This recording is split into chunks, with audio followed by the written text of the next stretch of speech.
Greetings, friends, and welcome to this special presentation on the secret destiny of America. I want to begin by pointing out, for those that read my last book, The Messenger, you may immediately have a hint as to what's behind the unusual title of my upcoming book, part of which this presentation is based. The book is titled Zeitgeist 2025. Now, if you don't understand the connection, then I highly recommend you read The Messenger, as it's filled with the most incredible discoveries involving how, exactly 3.5 years before the original date set by NASA for the asteroid Apophis, which I argue is biblical wormwood at the middle of what most evangelicals and some Catholics call the 7-year Great Tribulation period, to come crashing down on this planet, April 13, 2029. The high holy days of the Feast of Tabernacles will be unfolding on Earth. Just a few days before that will be the Feast of Trumpets. And 120 days earlier, which is the biblical numerology for the end of mankind, is Pentecost. Now, all three of these festivals are strongly tied by eschatologists to the second coming of Jesus Christ. But before I get to how America's secret destiny is tied to the year 2025 and the prophecy of wormwood or Apophis, you may have seen recently where NASA is calling an all clear on the impact possibility of Apophis for the year 2029.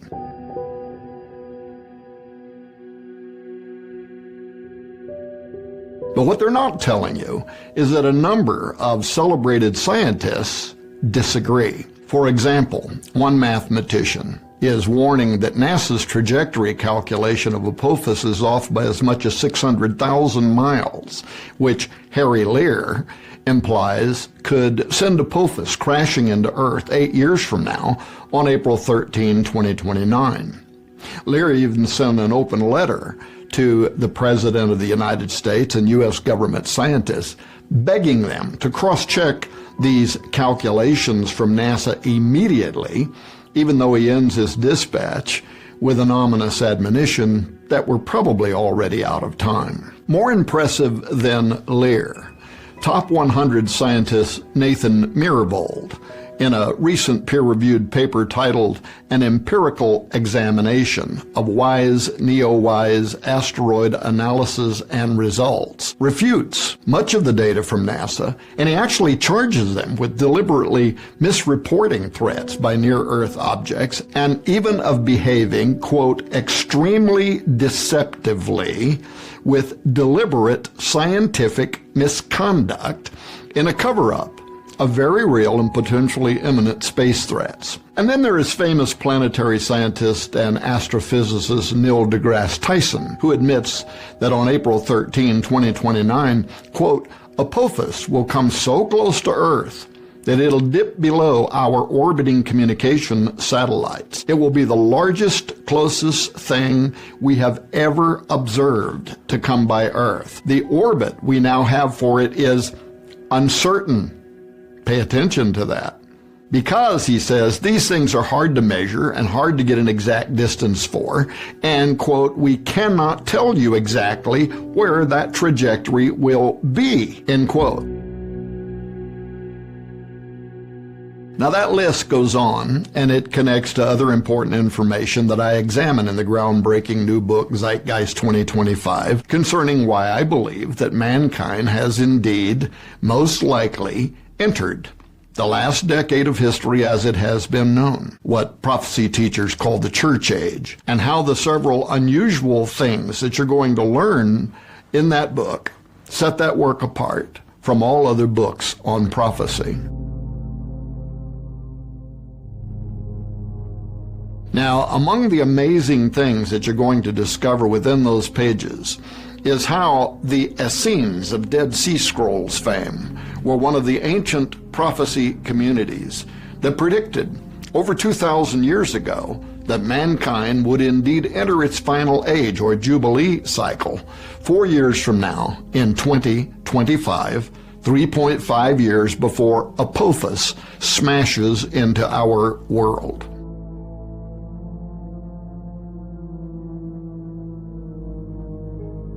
Assuming for the moment that I'm right, and that the asteroid Apophis is biblical wormwood, and therefore 2029 represents a period around the middle of the Great Tribulation period when the trumpet judgments began. Monday, October 13, 2025, that is April 13, 2029 minus 3.5 years, that would be the approximate start date for what dispensationalists call the 7 years of tribulation foreseen in the Bible in such places as Matthew 24, Revelation 7, Daniel 12, and so on.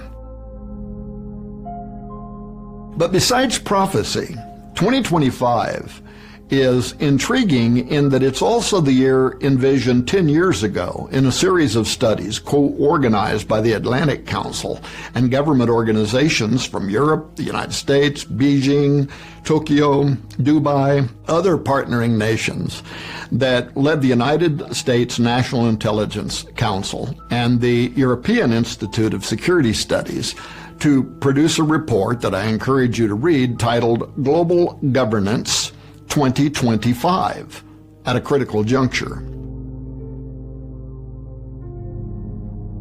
And in that document, the highest level intelligence agencies in the world determined that a global government could emerge around 2025 from what they called an unprecedented threat that would materialize, requiring all nations to lay down their differences and to come together in mutual defense of one another against an unprecedented menace.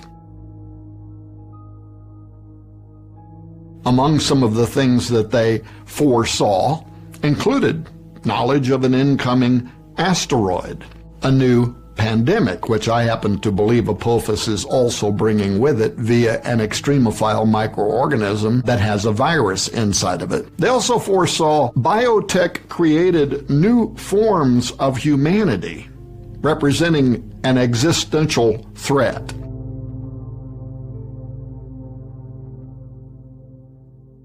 Other prescient secular research that focused on the year 2025 from times past includes a 1997 work by Professors William Strauss and Neil Howe titled The Fourth Turning, which examines Western historical paradigms over the past 5 centuries, and they discovered cycles of life and generational archetypes that expose an astoundingly revealing pattern of incidents which ultimately lead to chaos and what they called a fourth turning, which they, by the way, envisioned culminating in a totalitarian world government that they saw arriving, yes, around the year 2025.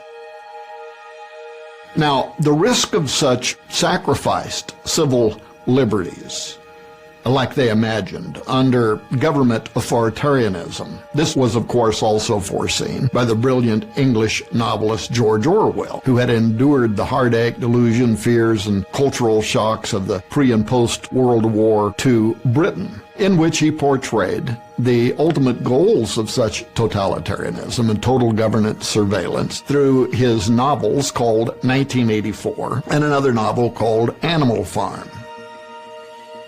Orwell died in January of 1950, long before the actual emergence of the very society that he feared was coming, a world of mechanized eyes and software slogans, a realm of meme speak and thought police as prophesied in his dystopian 1984 and in the fictional setting of Oceania, which depicted the era that we have now entered, and the 4 ministries, as he called them, that he envisioned under the figurehead of Big Brother: love, peace, plenty, and truth. The ministry of peace actually perpetrated unending wars. The ministry of love oversaw suffering and torture against those that would not adhere to the party line. The Ministry of Plenty weaponized starvation through socialism. And then there was the Ministry of Truth, the propaganda arm of the government media that employed fake news, doublethink, and newspeak as the official dialectic of the state. Newspeak is the term that Orwell invented for controlled language, restricted grammar, and limited vocabulary, as what he called a linguistic design meant to limit the freedom of thought.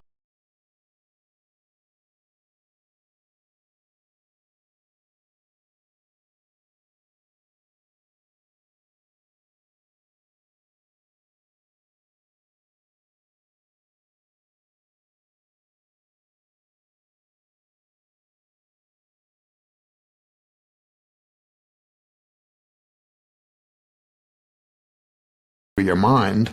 Today in America, the nonfiction version of the Ministry of Truth has materialized, and it is fully operational through the Orwellian tools of modern Marxists and social media manipulators, including so-called news organizations that blacklist Christian and conservative commentary by burying search results and exhibiting other bias in their artificial intelligence shadow banning algorithms, and so on.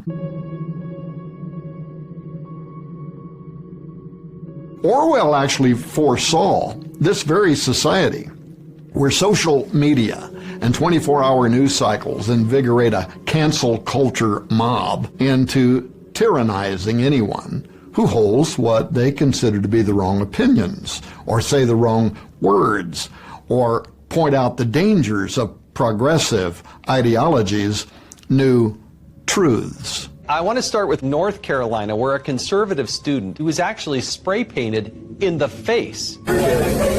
We were accosted by a few members of the YDSA club here. They're merely expressing our free speech, and these people rolled up in a concerted, intentional attempt, pre-planned attempt to censor our speech. Let's head now to one of the most egregious examples of conservatives being targeted and physically attacked for their beliefs. Back in February, a recruiter was harassed and punched in the face at UC Berkeley. Watch this.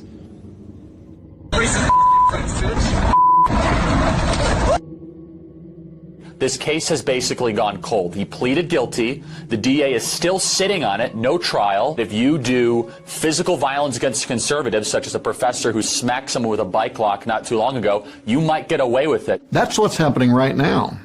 The most vivid recent example being the burning down of all things Donald Trump, his brand, anything or anybody that appeared to support him.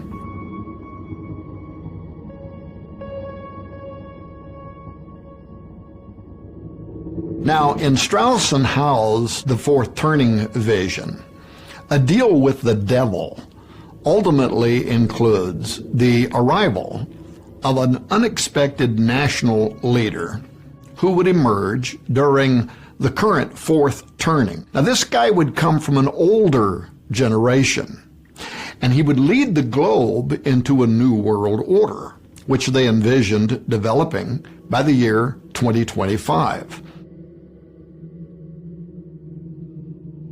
This senior citizen, this oldest American president, this commander, whom they called the Gray Champion, and who some of us might worry could either be, or more likely pave the way for, Antichrist, would come to power as a result of the nation losing faith in existing government and desperate for a political savior to arrive and calm nerves by offering to build back better a socialist governance with welfare for the masses.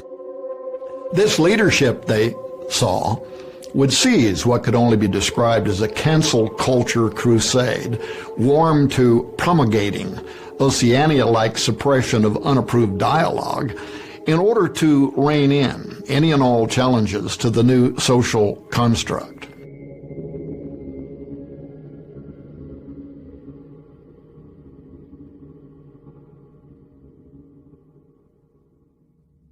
Is it real?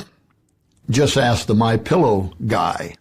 or Mandalorian star Gina Carano, or conservative actor and pro-life advocate Kevin Sorbo, or alt-tech microblogging and social networking service Parler.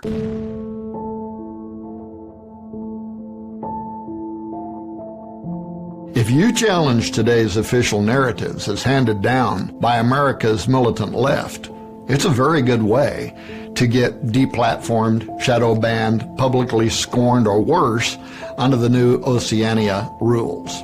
At Skywatch TV, we're all too familiar with this shadow banning of our reports, getting kicked off of our newsletter email service for conservative Christian commentary, and of course I myself, once more being mislabeled by Professor S. Jonathan O'Donnell, the fellow in the Clinton Institute for American Studies that a few years back referred to me as Horn's Milieu as the leader of the transhumanist agenda.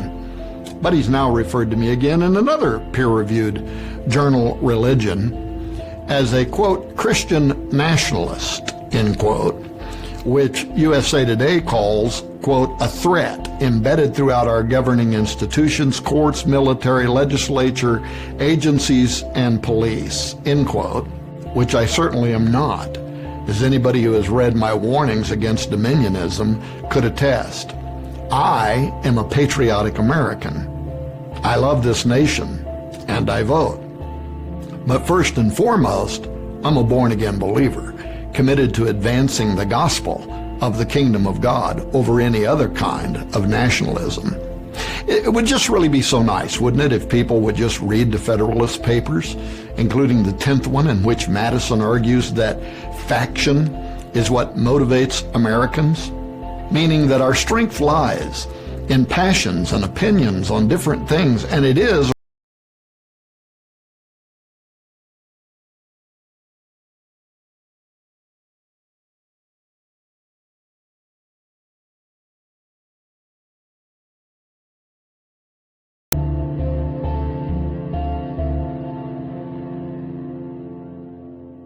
But it seems political commentator Dennis Prager may have been correct when at the time he was watching unfolding events at the close of 2020, including the subsequent actions by big tech to censor commentary from a sitting president, he said, "This is the Reichstag fire relived. 1933, a month after the Nazis took over, the German parliament was burned down. It didn't matter to the Nazis who did it. What mattered was what they could use it for, and they used it for the Enabling Act that they quickly rammed through Parliament, and it enabled the Nazis to curtail civil liberties in the name of a national emergency caused by the burning of the Parliament, of the Reichstag."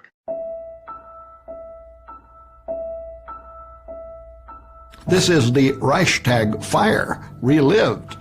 We're living in a gigantic lie that is reminiscent of the Reichstag fire. Now, if you don't know what Prager was talking about, the Reichstag fire was an arson attack on the Reichstag building, home of the German parliament in Berlin, on Monday, 27 February 1933, precisely 4 weeks after Adolf Hitler was sworn in as Chancellor of Germany.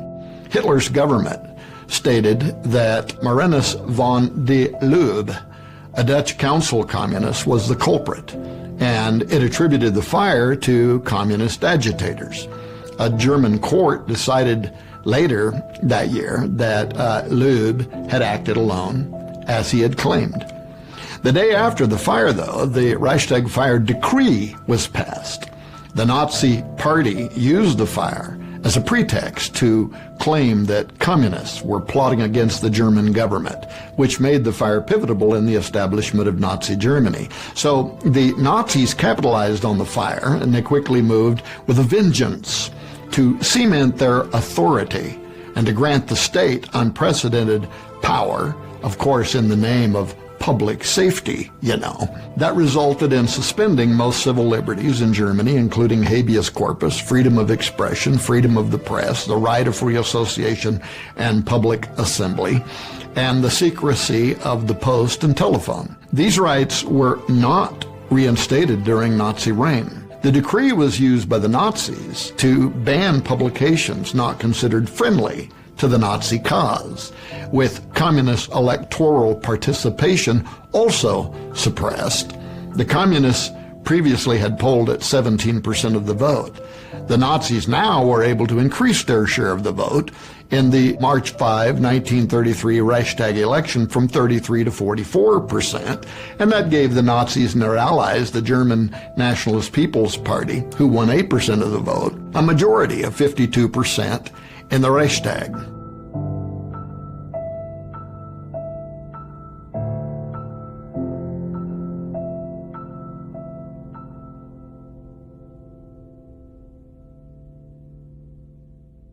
Now, Strauss and Howe were convinced 25 years ago that something very similar was going to unfold in the years immediately before Zeitgeist 2025, when they wrote their thesis.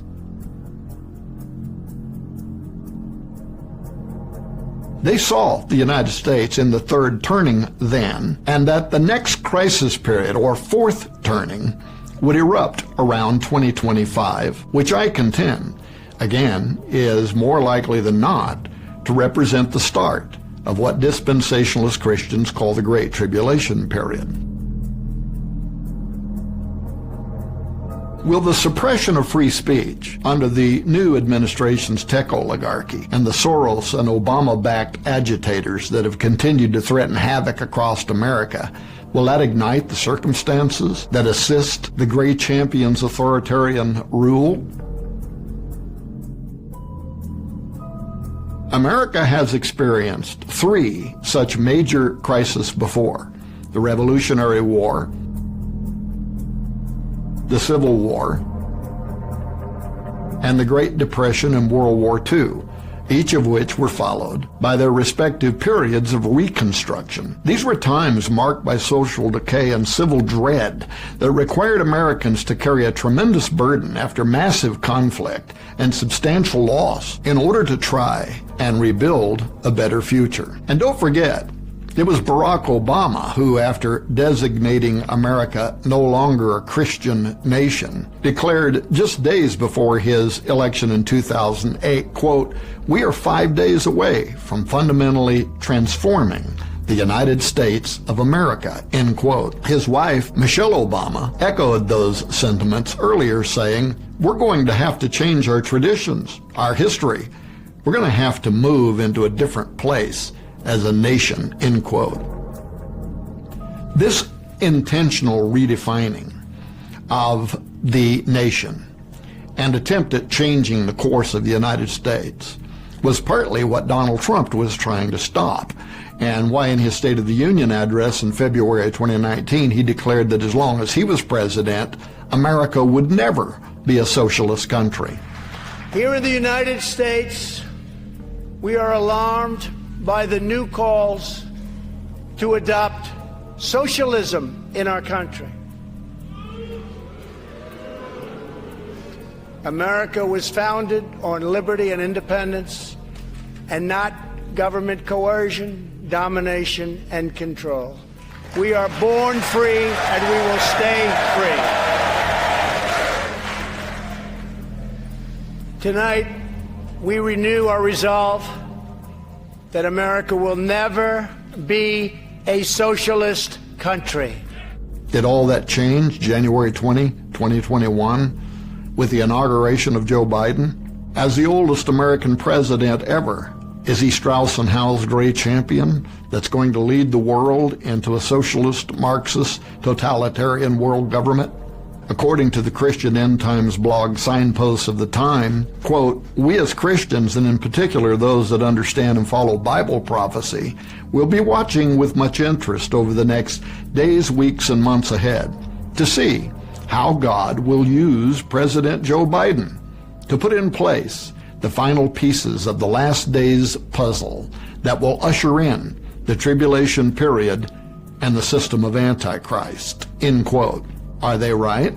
Are we nearing the trigger events or chaos stage of a final fourth turning?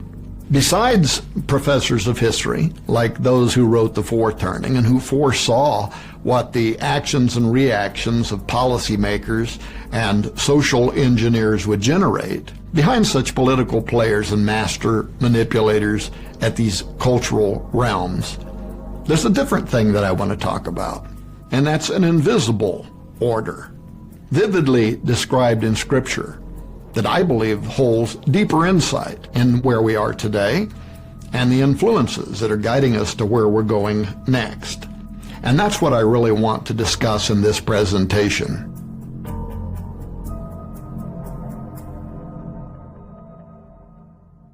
Before and after the presidency of Donald Trump, the United States was, and now is again, on an intentional trajectory to fulfill what famous Freemason Manly P. Hall described as the secret destiny of America,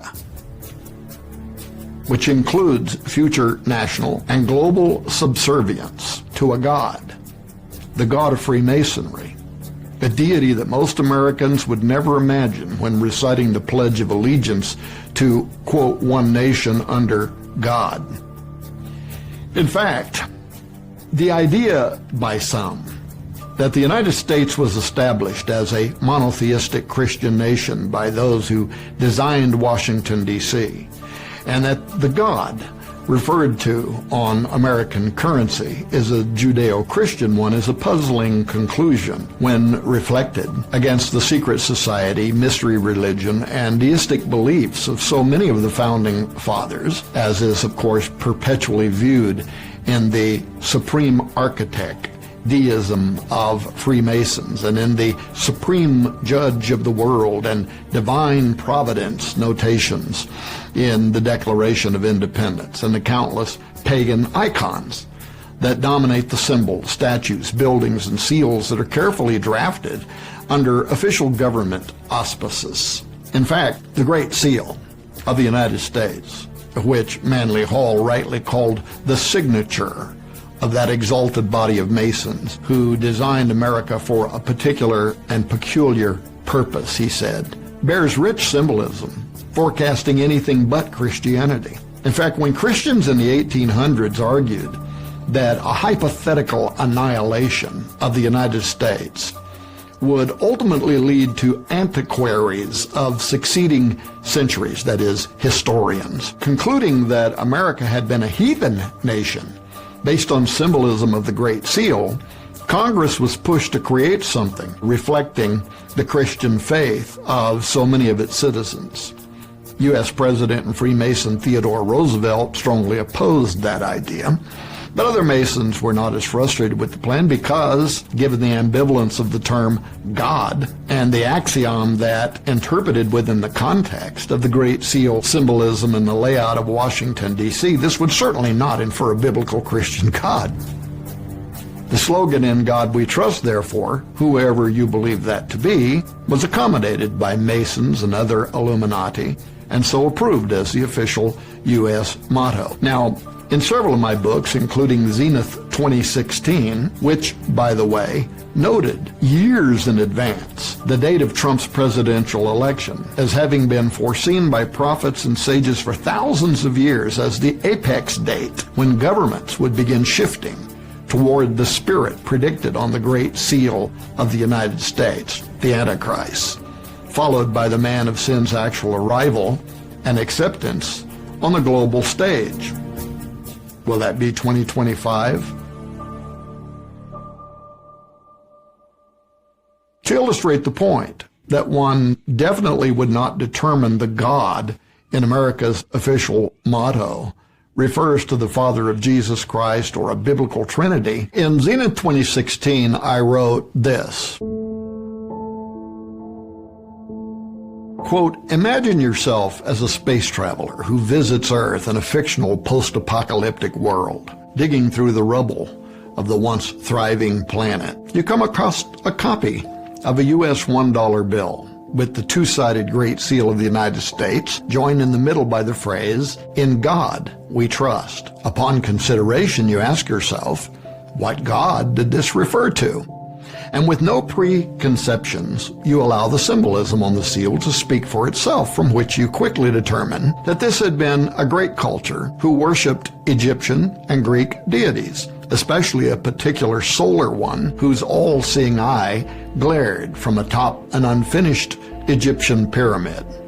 Upon further investigation into the specific beliefs of this strange group, whose members had influenced the Great Seal, you discover from their highest masters, including one illustrious Albert Pike, that the sun god they venerated so highly had been known to them at various times in history by the names Apollo, Osiris, and Nimrod. I made this argument in Zenith 2016 because, unknown to most Americans and certainly average Christians, the Great Seal's mottos and symbolism relate to both Osiris and Apollo specifically, yet as one. Osiris is the dominant theme of the Egyptian symbols, his resurrection and return, while the mottos of the seal point directly to Apollo, and the eagle, a pagan emblem of Jupiter, to Apollo's father. For instance, the motto Anoet Coeptus, this is taken from Virgil's Aeneid, in which Ascanius, the son of Aeneas, from conquered Troy, prays to Apollo's father, Jupiter. Charles Thompson, designer of the Great Seal's final version, condensed line 625 of Book 9 of Virgil's Aeneid, which reads, quote, Jupiter omnipotus, audacibus anoet coeptus, or all-powerful Jupiter, favors the daring undertaking. He condensed that down to anoet coeptus. Jupiter, or he, approves our undertaking. While the phrase Novus Ordo Seclorum, a new order of the ages, was adapted in 1782 from inspiration that Thompson found in a prophetic line in Virgil's Eclogue 4, Magnus ab integro seclorum nascitur ordo, the interpretation of that Latin being, and the majestic roll of circling centuries begins anew. This is a phrase that is from the Cumae Sibyl, a pagan prophetess of Apollo, actually the most famous of them all, identified in the Bible as a demonic deceiver, and it involves the future birth of a divine son, spawned of a new breed of men sent down from heaven, when he receives the life of gods and sees heroes with gods commingling. According to the prophecy, this is Apollo, son of Jupiter, who returns to earth through mystical life given to him from the gods when the deity, Jupiter or Saturn, returns to reign over the earth in a new golden pagan age. By the way, the alignment of Jupiter and Saturn on December 21, 2020, recently forecasted, which many, including pastors, were erroneously referring to as the Christmas star, which according to the Greek text, the Magi followed, an asteroid whose trajectory led them to Bethlehem, not a stationary star alignment like the Jupiter recent alignment. Anyway, this was the closest the two planets have appeared together in approximately 800 years, and it did indeed forecast the arrival of a messianic son, the false one, whose spirit will reside in the beast of Revelation 17:8.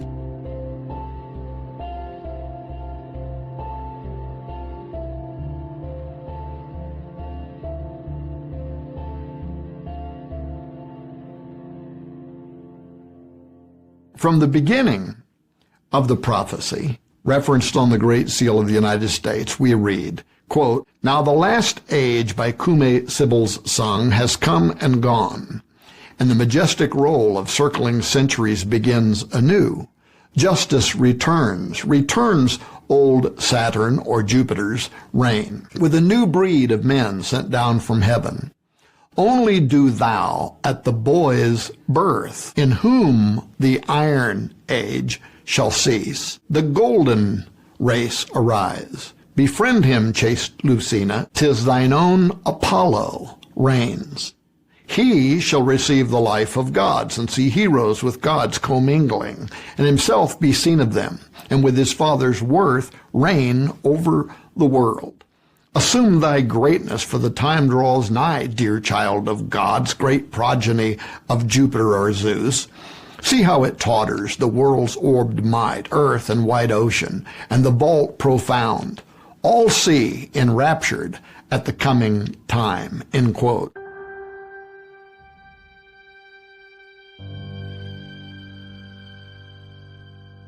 Now, according to Virgil and the Cumae Sibyl, whose prophecy formed the Novus Ordo Seclorum of the Great Seal of the United States, the New World Order is going to begin during a time of chaos, when the earth and oceans are tottering, a time like today. This is when the Son of Promise arrives on earth, Apollo incarnate, a pagan savior, born of a new breed of men sent down from heaven, when heroes and gods are blended together.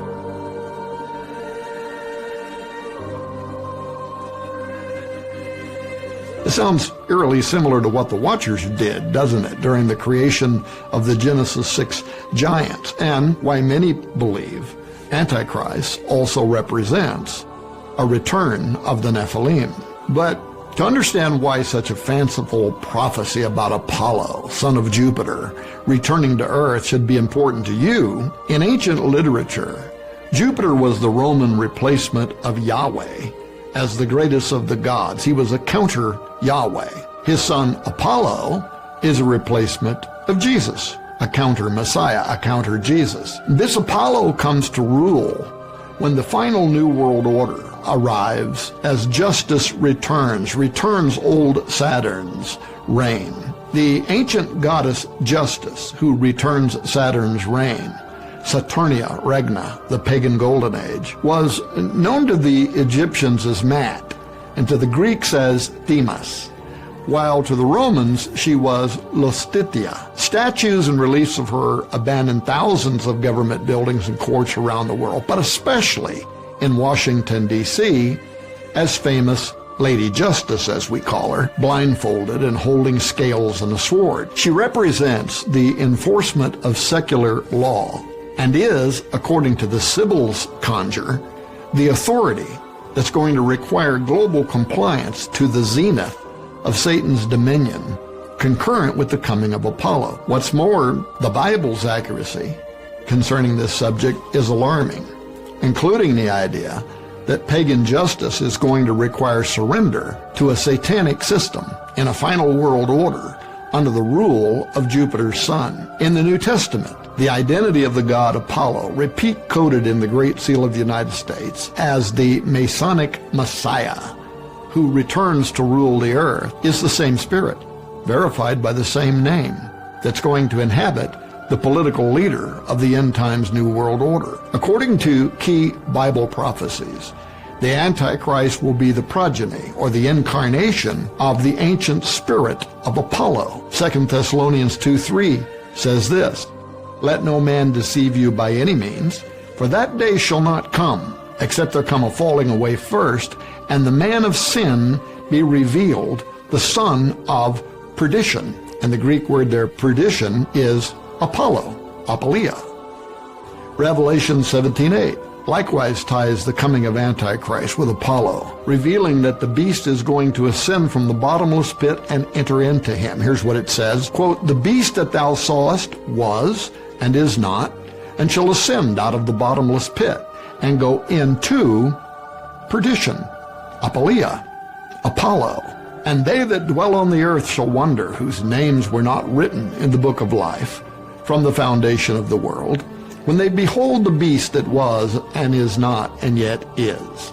Among other things, friends, that means that the Great Seal of the United States is a prophecy hidden in plain sight by the Founding Fathers for more than 200 years, foretelling the return of a terrifying demonic God who seizes control of earth in the new order of the ages. This supernatural entity was known and feared in ancient times by different names: Apollo, Osiris, even further back, by the way, as Nimrod, whom the Masons consider to be the father of their institution.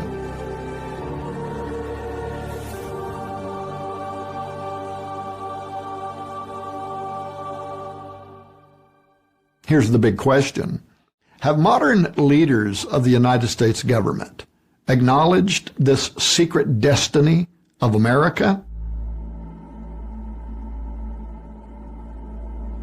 Well, when U.S. Representative Nancy Pelosi on January 4, 2007 first assumed her role as Speaker of the House at the opening of the 110th Congress, something interesting happened. She followed the pattern set by George W. Bush and his old man, infusing a loaded statement concerning the Founding Fathers, saying they were so confident, quote, in the America they were advancing, they put on the seal, the Great Seal of the United States, Novus Ordo Seclorum, a new order for the centuries, end quote. Pelosi did not go into detail as to why she considered the phrase Novus Ordo Seclorum important dialectic during the momentous changeover of the control of Congress, and neither did she add why that expression exists beneath the unfinished pyramid and the all-seeing eye of Horus Osiris Apollo in the Great Seal of the United States in the first place. But her allusion to it was not coincidental.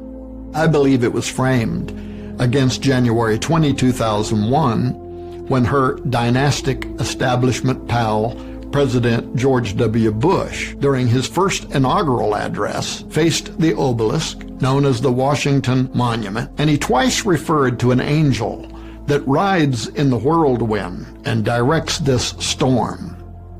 Now, Bush's reference was credited to Virginia statesman John Page, who had written to Thomas Jefferson after the Declaration of Independence was signed and had said, quote, "We know the race is not to the swift nor the battle to the strong. Do you not think an angel rides in the whirlwind and directs this storm?" End quote. But just 5 weeks after Bush's inaugural, on Wednesday, February 28, 2001, Congressman Major R. Owens of New York stood before the House of Representatives, and he actually prayed to this angel in the whirlwind, asking the spiritual force to guide the future and the fate of the United States. 28 weeks later, for a total of 33 weeks from the day of the inaugural, a number invaluable to mysticism and occult fraternities, 19 Islamic terrorists attacked the United States, according to the official story, hijacking 4 commercial airliners and crashing 2 of them into the Twin Towers of the World Trade Center in New York City. They slammed a 3rd into the Pentagon, and a 4th, which had been directed towards Washington, D.C., crashed near Shanksville, Pennsylvania. But what happened that day resulted in nearly 3,000 immediate deaths, at least 24 missing persons, and the stage being set for changes to the existing world order. Following that, when Bush was giving his second inaugural speech 4 years later, he continued offering cryptic commentary, saying, quote, "For half a century, America defended our own freedom by standing watch on distant borders. After the shipwreck of communism came years of relative quiet, years of repose, years of sabbatical. And then there came a day of fire," end quote. A few paragraphs following, Bush continues to clarify where he's coming from by adding, quote, "By our efforts, we have lit a fire as well, a fire in the minds of men. It warms those who feel its power. It burns those who fight its progress. And one day, this untamed fire will reach the darkest corners of the world," end quote.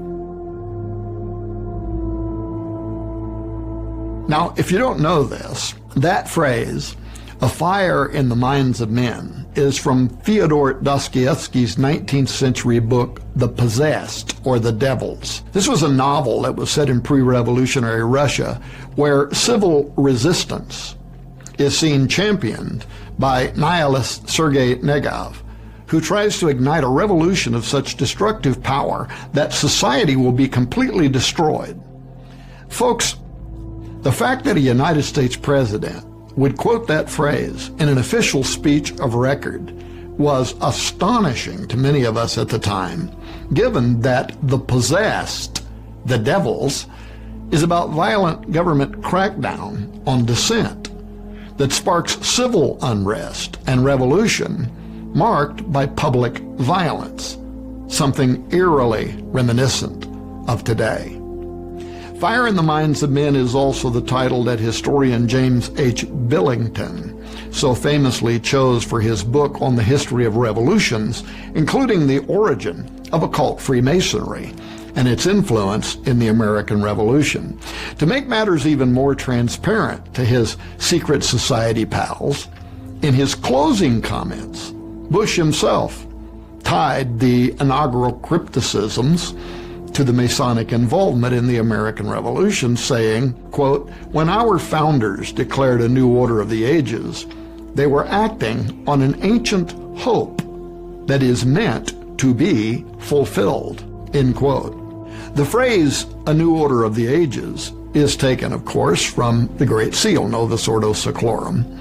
And Bush further acknowledged that the secret society members were acting on an ancient hope that is meant to be fulfilled. Now fast forward to today and the election of Joe Biden and Kamala Harris and the surreal, illicit invocation to dark supernaturalism tied to those governing entities, intent on fulfilling, as Bush prophesied, that ancient conspiracy from the Great Seal of the United States. Well, that plot's been immediately revived, right on cue. We watched as Democrat Representative Emanuel Cleaver offered up the congressional prayer opening up the 117th Congress in the name of, quote, "the monotheistic God Brahma, and God known by many names by many different faiths," end quote. Setting aside the numerous incorrect assumptions by Cleaver involving Brahma, the entreaty to such a Hindu god was actually highly appropriate. Why? Because Vice President Kamala Devi Harris, her name invokes deities from Hindu mythology, and not just any kind of generic deity, but illusionary and destructive ones. From the surprising meaning of Kamala Harris's name at thelist.com, you can read how, quote, "Kamala is another name of a well-known Hindu goddess who is probably better known as Lakshmi. Devi is a Hindu goddess as well. It is a Sanskrit word that means goddess, but it's also the name of the Hindu mother goddess. Devi is considered to encompass womanhood completely, but she does have a fierce side and is involved not only in creating worlds, but destroying them as well." Now, Kamala's sister's name matches hers. Maya's middle name is Lakshmi as well. Maya is also a Sanskrit name meaning illusion, and is another name of Durga, a Hindu goddess. Now, the list goes on to explain that Kamala's mother, Shamala, chose those names specifically because, quote, "a culture that worships goddesses produces strong women," end quote, she told the Los Angeles Times. Perhaps that explains why those strong women and men have taken to the streets of Portland, Oregon over the last 2 years to feed the spirit of chaos beneath the shadow of Portlandia. The second largest copper statue after the Statue of Liberty of a goddess in the United States at 34 feet, 10 inches tall and weighing 6.5 tons. If standing, she would tower at approximately 50 feet tall. The Portlandia statue is located above the entrance of the City of Portland office buildings. It's downtown, where much of the chaos has been playing out. It's implicative of the goddess of witchcraft, Hecate, supposedly designed after Lady Commerce on the Portland City Seal. Portlandia holds a trident, which is considered of the utmost importance for sorcery and indispensable to the efficacy of infernal rites. She holds that under a 6-pointed star, also an important instrument of dark arts and Hecatean witchcraft. Now, as occultists know, the metal, copper, that Portlandia is crafted from was sacred to these ancient goddess worshippers. In early Rome, copper was called cyprium, due to it being primarily mined from Cyprus, the birthplace of the goddess Aphrodite. It was also sacred to the sun god of Babylon and similar deities, some of whom required human sacrifice. A plaque beneath Portlandia offers disquieting connections between her influence over that city and the souls of those citizens that she reigns over. Here's what it says, quote, "She kneels down and from the quietness of copper reaches out. We take that stillness into ourselves, and somewhere deep in the earth, our breath or souls become her city. If she could speak, this is what she would say. Follow that breath. Home is the journey we make. This is how the world knows where we are," end quote. Ladies and gentlemen, the pattern continues between some of America's recent national leaders, whose invitations, unlike Donald Trump's habitual recognition of the Judeo-Christian God of the Bible, have been to dark supernaturalism for ruling over and guiding the souls and destiny of the nation into an occult world order. This now includes the new vice president, who could certainly become the actual president if aging Joe Biden, who former White House stenographer Mike McCormick, who worked for Biden for the past 6 years, says has lost 50% or more of his cognitive abilities, if he becomes incapacitated or otherwise incapable of fulfilling his 4-year term. And she, of course, again bears the name of Hindu entities connected with illusion and the destruction of worlds. But that said, Joe Biden's name is also intriguing. In fact, a Jewish scholar has pointed out that the Hebraic name for Joe Biden translates as, alas, judgment. And then there are other experts that note that his name beckons the arrival of a promised son, a Messiah, according to prominent Rabbi R.A. Weingarten, who says that Biden's name contains the letters which spell out the word for hand. Now, an article at Israel365.com explains the significance. Quote, Rabbi Weingarten states the first and last letters of Biden's name spell out the word ben, meaning son, which hints at the process of Messiah, which will come through Messiah ben David, the anointed son of David, and Messiah ben Joseph, the anointed son of Joseph. Rabbi Weingarten added that the gematria, Hebrew numerology, of Ben is 52, which equals the name of Elijah, the prophet, who is the harbinger of the Messiah. Rabbi Weingarten then noted the inner letters of the name Biden, Yud and Dalet. The gematria of those letters equals 24. Many times in the Bible, he says, David's name is written with Yud, bringing the numerical total of his name to 24. He then goes on to explain Biden's last name is coming to remind us that we are on the verge of Elijah's arrival to reestablish the Davidic dynasty. The problem is, of course, for Christians and Messianic Jews, the Messiah already arrived in the New Testament. His name is Jesus.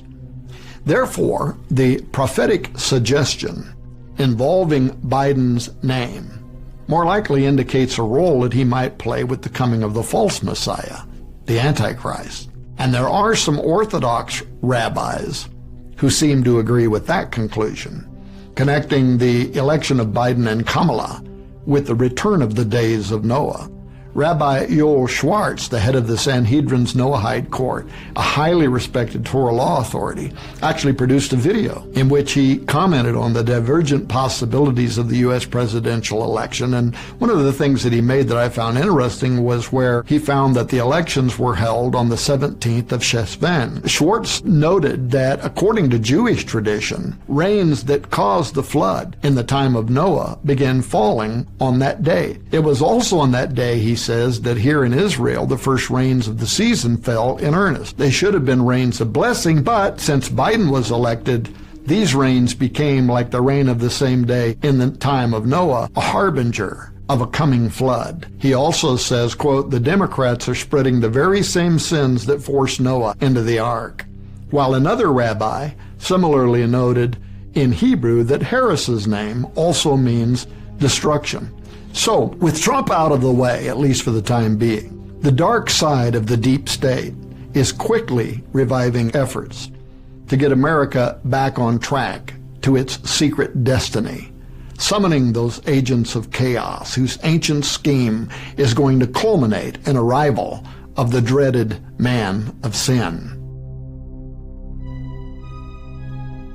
Joe Biden himself pledged allegiance to that New World Order in the Wall Street Journal op-ed, How I Learned to Love the New World Order, in which he detailed his vision of surrendering American sovereignty to a new global government via the United Nations.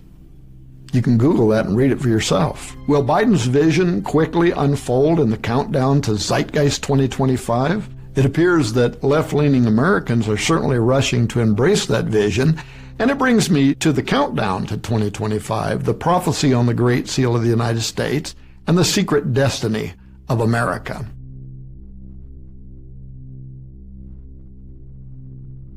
Let me tell you a little story. Over a decade ago, on a business trip to Washington, D.C., my wife Nita and I, with help from a congressman at that time, were able to meet with two members of the Scottish Rite Freemasonry who had unrestricted access to all but the most secret and highest guarded documents of the order. We joined one of them at the House of the Temple, the headquarters of the Scottish Rite Freemasonry, Southern Jurisdiction, where the Rites Supreme Council, 33rd degree, have their meetings. And we met with the other one at the George Washington Masonic Memorial in Alexandria, Virginia. Both of these men were very helpful and informative, but they became evasive whenever I probed too deeply into certain areas.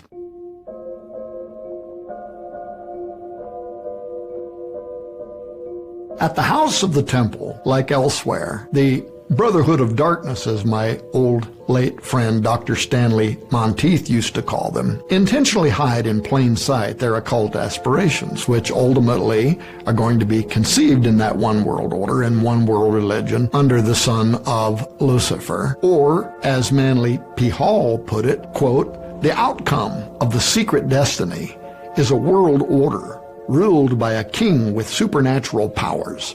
This king was descended of a divine race. That is, he belonged to the order of the illumined. For those who come to a state of wisdom, then belong to a family of heroes, perfected human beings," end quote. And when Hall offered that astonishingly perceptive commentary about the future Masonic king who is descended of a divine race of illumined or Luciferic heroes, perfected, half-man, half-god human beings, he nailed exactly what the Watchers had done and what the Kume Sibyl's Great Seal prophecy says is going to occur again with the second coming of Apollo, Osiris, Nimrod. Now, I cited the Kume Sibyl's prophecy earlier, which Manly P. Hall noted is reflected in the, quote, "mass of occult and Masonic symbols," end quote, on the Great Seal, which he believed only students of archaic or esoteric symbolism would be able to accurately decipher. But after years of research and meeting with high-level Freemasons and others, I believe that I too can help with this enigma. And it requires that I back up a little bit and explain some history that you may have seen me discussing recently on Daystar Television, as well as you will see in an even more intense upcoming 6-week special series set to air on Skywatch TV throughout July and the beginning of August. That starts at the signing of the Declaration of Independence. And the authors of that historic document, John Adams, Thomas Jefferson, and Benjamin Franklin. Within one day of July 4, 1776, these three men were assigned the task of serving what today we would call a steering committee or a task force regarding the Great Seal's design. What should it ultimately communicate about the establishment of this nation, its objectives, its destiny? That's what Great Seals are supposed to do. First, consider that John Adams was an American president and a close friend of Thomas Jefferson. But Adams rejected the Christianity of his parents. In fact, he hated the doctrine of the Trinity. He hated the notion of the deity of Jesus and other foundational truths of Christianity that were being preached at that early time. But worse than Adams was the second member of the Great Seal Triad, Thomas Jefferson. Along with Thomas Paine, who also wrote that Jesus was a blasphemous fable and that the Bible was scarcely anything but a history of the grossest vices and a collection of the most paltry and contemptible tales, whose Almighty, he said, committed debauchery with a woman engaged to be married. And the belief of this debauchery is called faith, he said. Yeah, early founding fathers did give themselves to such astonishing blasphemy. Jefferson was among the worst.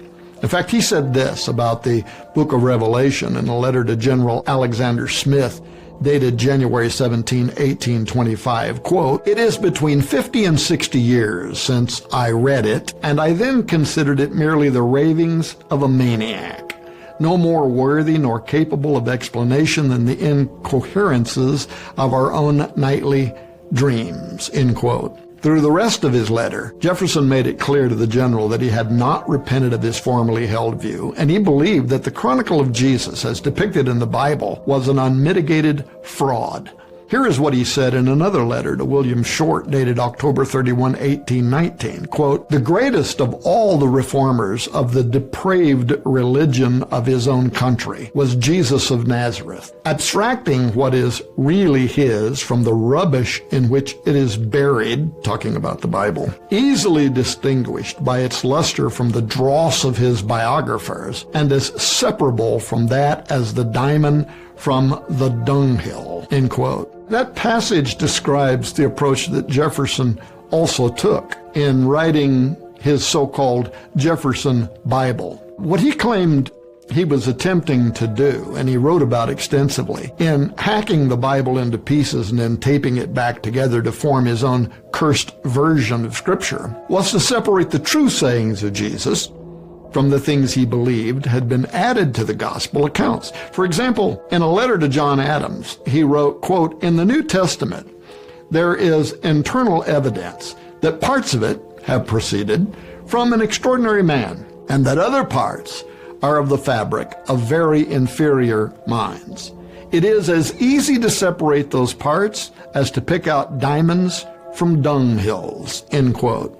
When one reads the Jefferson Bible, it becomes clear what Jefferson was referring to when he mentioned dunghills that needed to be removed from Scripture. He specifically took a pair of scissors and a razor blade, and he cut out evidence of the divinity of Jesus, of the messianic assignment of Jesus, including the virgin birth, the miracles of Christ, the Lord's resurrection, his ascension into heaven, and so on. And because it details his second coming and arrival of Antichrist, the entire book of Revelation was omitted. These were among the things Jefferson believed came from inferior minds, forming dunghills. Concerning the Lord Jesus himself, Jefferson wrote in another letter on April 13, 1920, quote, "Among the sayings and discourses imputed to him by his biographers," that is, the authors of the Bible, "I find many passages of fine imagination, correct morality, and of the most lovely benevolence, and others, again, of so much ignorance, so much absurdity, so much untruth, charlatanism, and imposture, that I separate, therefore, the gold from the dross, and leave the latter to the stupidity of some, and roguery of others of his disciples. Of this band of dupes and impostors, Paul," talking about the Apostle Paul, "was the first corrupter of the doctrines of Jesus," end quote. So that was the second member who would guide the design of the Great Seal of the United States. And then there was Benjamin Franklin. Benjamin Franklin was one of the most influential founding fathers. He was, without question, deeply involved in Freemasonry and in other secret societies. He belonged to secret groups in 3 countries, involved in the War of Independence, America, France, and England. He was master of the Masonic Lodge of Philadelphia. While over in France, he was master of the Nine Sisters Lodge, from which sprang the French Revolution, which was significantly anti-God. In England, he joined a rockish political group founded by Sir Francis Dashwood, known as the Hellfire Club. This 18th century group is described as follows, quote, "The Hellfire Club was an exclusive English club that met sporadically during the mid-18th century. Its purpose at best was to mock traditional religion and to conduct orgies. At worst, it involved the indulgence of satanic rites and sacrifices. The club to which Franklin belonged was established by Francis Dashwood, a member of Parliament and friend of Franklin. The club, which consisted of the Superior Order of 12 members, took part in basic forms of satanic worship. In addition to taking part in the occult, orgies and parties with prostitutes were also said to be the norm.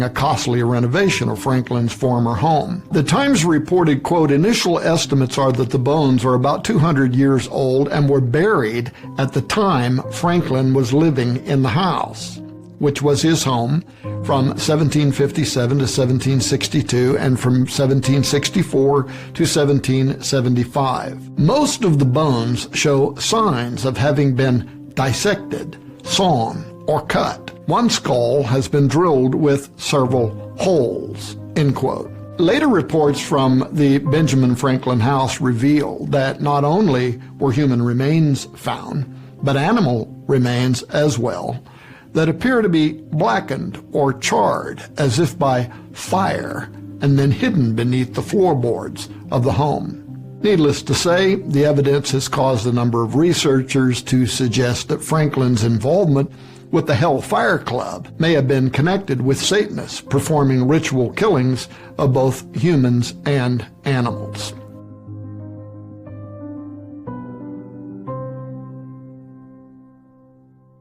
With that brief history of the men designated to design the Great Seal in mind, it's important to note that besides Benjamin Franklin, as many as 44 of the 56 signers of the Declaration of Independence were also Freemasons. Numerous U.S. presidents were part of the craft as well, including Washington, Monroe, Jackson, Polk, Buchanan, A. Johnson, Garfield, McKinley, Theodore Roosevelt, Taft, Harding, F. Roosevelt, Truman, L.B. Johnson, Ford, and numerous others, not to mention those in the order such as Paul Revere, Edmund Burke, John Hancock, and so many more.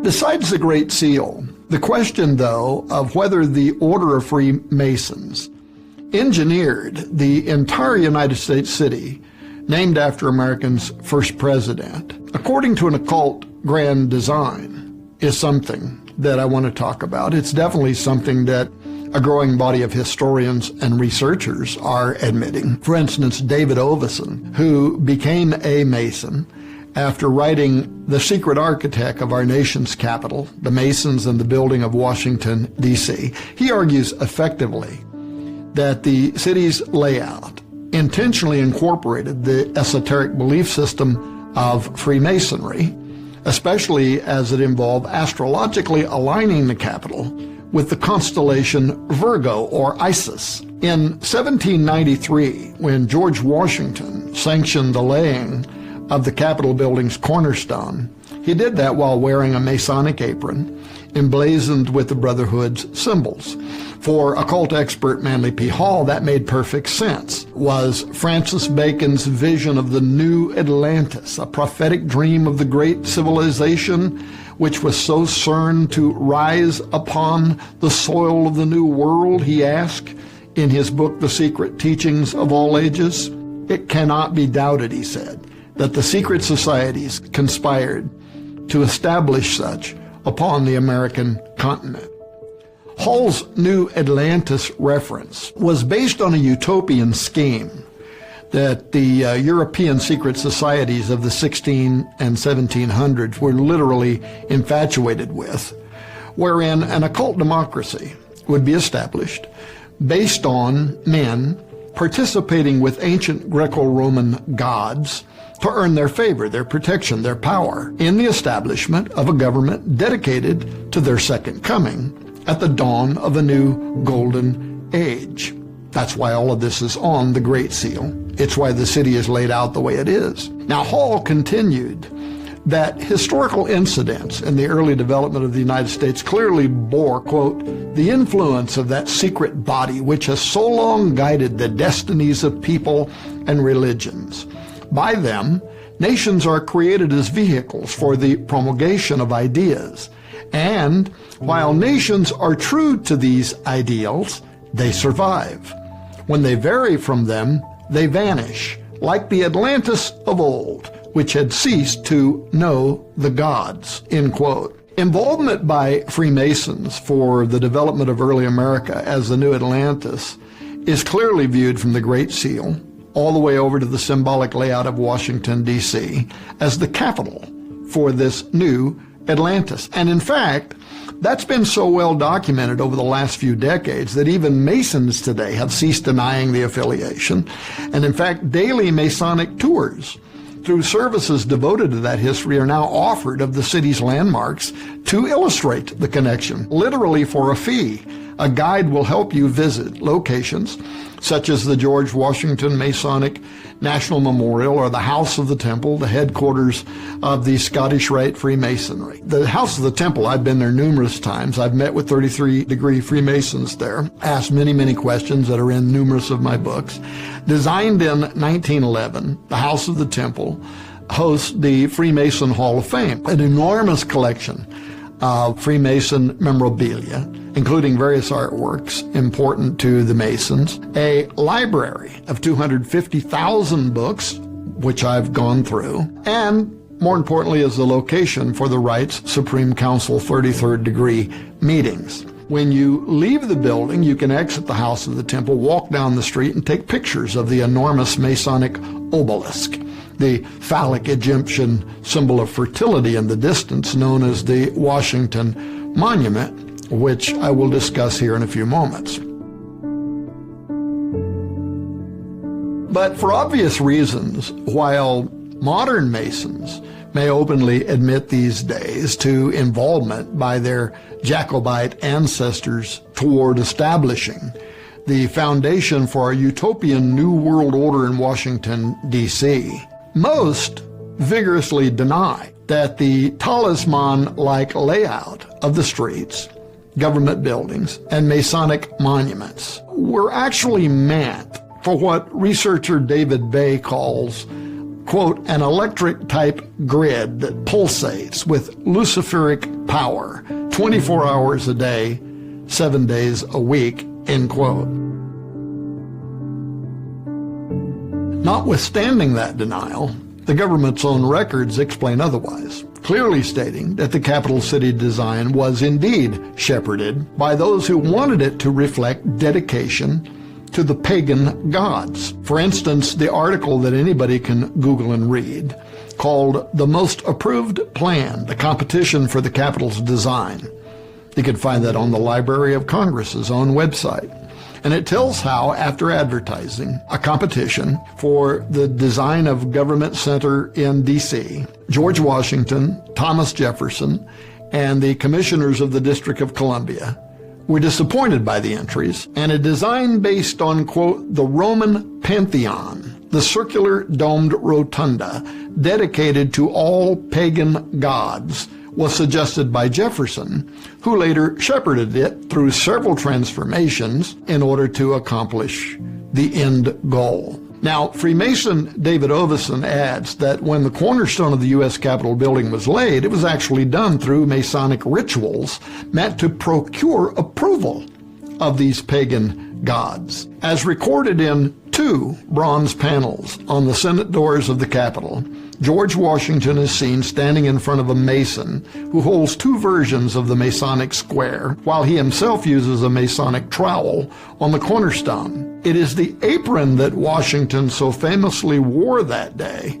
that bears specific Masonic symbolism, which Oveson explains as designed to, quote, please the invisible agencies who watched over the event. Undoubtedly, invisible agencies were present at the cornerstone ceremony, he says, but they were made visible in the apron's symbolism, the radiant eye, representing the invisible presence of the great architect, the high spiritual being who had been invited by prayer and ritual to oversee the ceremonial.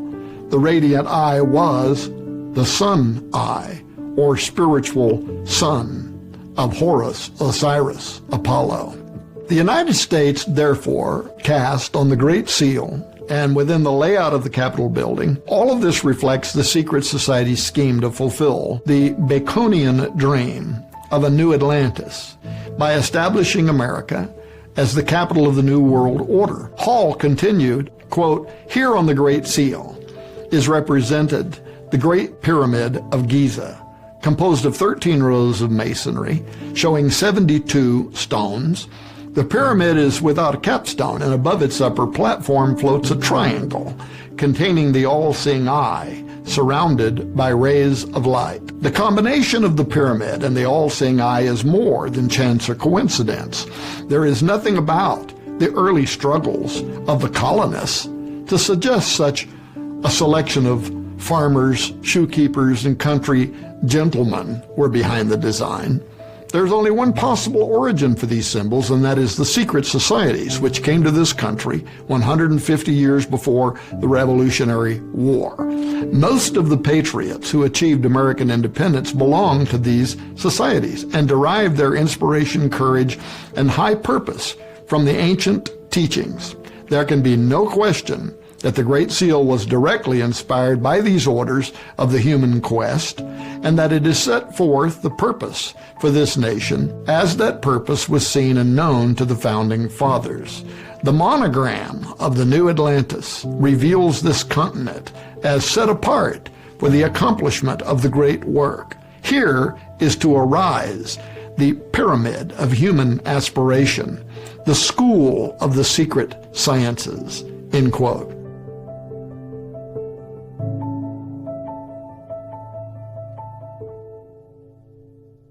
Besides Manly Hall, other late scholars who also recognized the occult symbolism of the Great Seal as pointing to this secret destiny of America included famous people like Rhodes Scholar James H. Billington, Harvard professor Charles Eliot Norton, who described the Great Seal as hardly other than an emblem of a Masonic fraternity. And in 1846, 33rd degree Freemason and noted author James D. Carter inadvertently confirmed that as well when he admitted that the Masonic symbolism is clearly known whenever, quote, an informed Mason examines the Great Seal, end quote.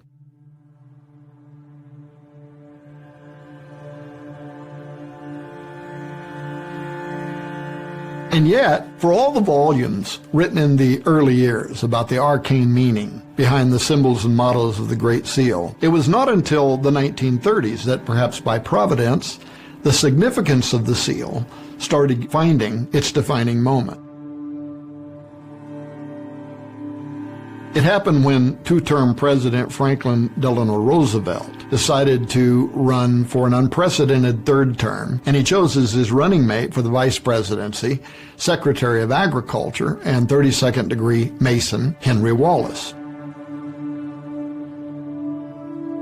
Both men were mystically minded 32nd degree Freemasons and saw in the Great Seal what they called a Masonic prophecy of a coming New World Order under an exalted U.S. president. Both men were also devotees of Agni Yogi Society founder and Theosophist Nicholas Roerich, who had migrated from the Soviet Union to the United States. And in the 1920s and 30s, he made a name for himself on the New York scene as a teacher of Madame Blavatsky's Theosophical Secret Doctrine. Rorick's particular devotion, however, to mysticism was increasingly focused on apocalyptic themes surrounding the coming of a new earthly order that would be born out of chaos. And that struck a chord with Wallace in particular. All of this came to light later when Henry Wallace began the VP race and was actually threatened by embarrassment from the Republicans who had come into possession of a series of letters written by Wallace in the 1930s. Some of those communications were addressed to Rorick as Dear Guru, and they described the anticipation that Wallace felt for what he called the breaking of the new day, a time when a mythical kingdom would arrive on Earth, accompanied by a special breed of people. Although Roosevelt would be the one to set in motion the push to place the Great Seal of the United States on the U.S. $1 bill, it was Wallace who actually claimed it was he who first brought the seal's oracular significance to Roosevelt in the 1930s, believing that the symbolism of the emblems carried reference to Roosevelt's New Deal, and more important, the Masonic prophecy toward a new world order.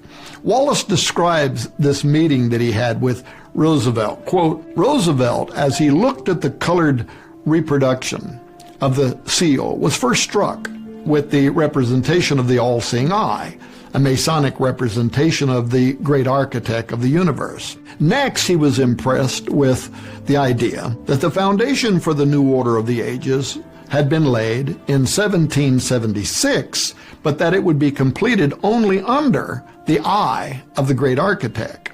Roosevelt, like myself, was a 32nd degree Mason, and he suggested that the seal be put on the dollar bill. And then he took the matter up with the Secretary of Treasury, who was also a Freemason, and brought it up in a cabinet meeting and asked James Farley, who was the Postmaster General,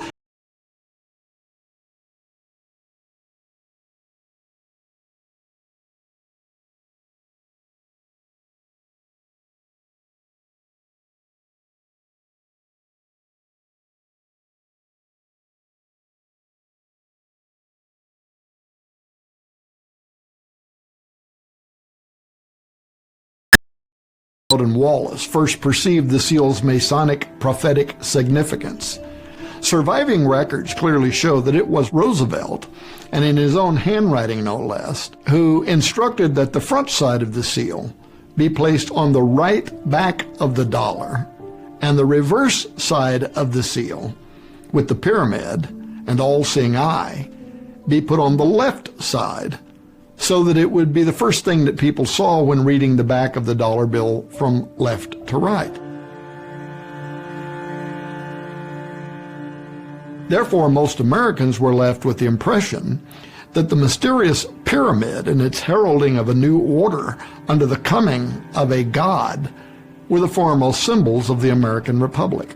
Wallace and Roosevelt viewed this all-seeing eye above the unfinished pyramid as pointing to the return or the reincarnation of the coming savior of Masonry, referenced in the mottos Annuet Coeptis and Novus Ordo Seclorum, whose arrival would cap the pyramid and then launch the New World Order. The all-seeing eye on the Great Seal is fashioned after the Eye of Horus, the offspring of Osiris, or Osiris resurrected, as both of these men understood. But Aleister Crowley, who was also a 33rd degree Freemason, who called himself the wickedest man on earth, the Antichrist 666 and all that, he was a Rorick occult contemporary, and he often spoke of this as the new age of Horus being reflected on the Great Seal, and the breaking dawn of the rebirth of Osiris.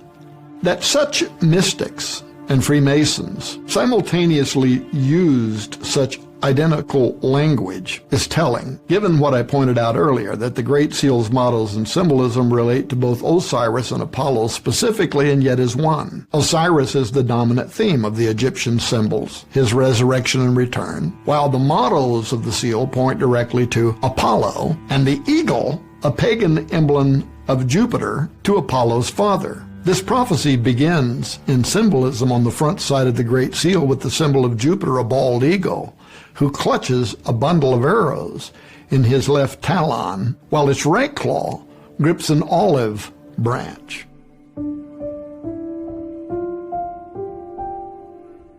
Besides the origin of the Latin mottos on the Great Seal being derived from Apollonian prophecies forecasting the second coming of this Apollo Osiris under the usurper Jupiter-Saturn in a final occult world order, the symbols on the Great Seal confirm the secret destiny of America and the desire of especially Thomas Jefferson to accommodate the magical entry of these entities at the start of what I would call the Great Tribulation period. And again, I've gone out on a limb, and I am pointing to the year 2025 as potentially the start date of that event.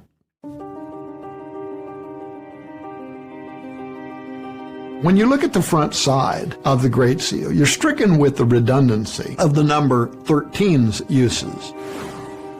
13 bars and stripes in the shield, 13 arrows, 13 leaves in the olive branch, and so on.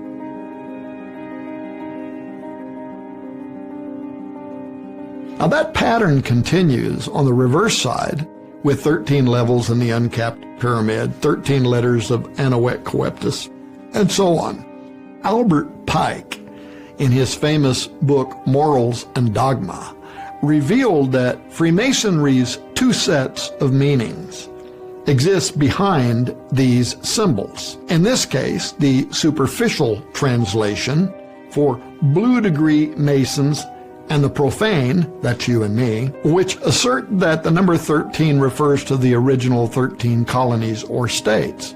However, what Pike also revealed is that the deeper meaning, understood by 33rd degree Masonry, is that the mystical number 13 actually reflects those parts of Osiris that Isis was able to find after he was murdered by his evil brother Set. I'll talk more about that in a moment.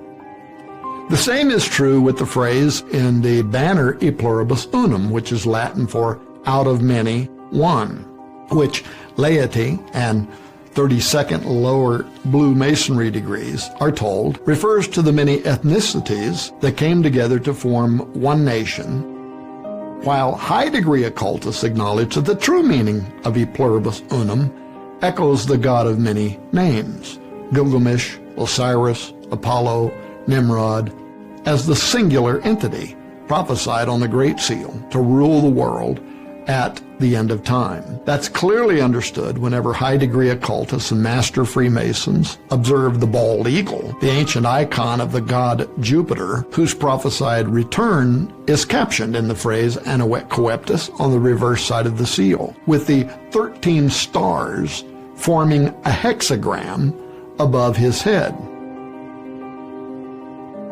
For example, 33rd degree Freemason and occultist Aleister Crowley, who claimed that the incorporeal entity Awas elected him to be the prophet that would lead the world into the age of Horus, the second coming of Osiris Apollo. He employed the same symbols of an eagle and a hexagram above its head as a talisman to summon the second coming of Jupiter. And then there's the accompanying layout of Washington, D.C. itself. David Oveson, who I mentioned earlier, whose works have been widely endorsed by Freemasons, including the top-level Freemasons in Washington, D.C., and also endorsed by Robert Hieronymus, considered one of the world's foremost authorities on the Great Seal. His works have been called, quote, exceptionally well referenced, and adds that the dedication of buildings such as the U.S. Capitol building cornerstone had to be done at certain astrological times related to the zodiacal constellation Virgo or Isis, while Jupiter was rising in Scorpio because, quote, the cornerstone ceremonial was designed not only to gain the approval of the spiritual beings, but also had to ensure that these were content that the building was being brought into the world at the right time, end quote. Oveson later stated more directly, quote, whoever arranged for Virgo to be so consistently operative during foundation and cornerstone ceremonies must have been alert to the fact that they were inviting some archetype or spiritual being to direct the destiny of the city, end quote. Finally, Oveson hints who the spiritual being governing the capital of the United States and directing our destiny is when he said, quote, a medieval esotericist would have said that Washington, D.C. was governed by the intelligency Hamalael, the spiritual entity which ruled Virgo and which worked hand in hand with Mercury, end quote.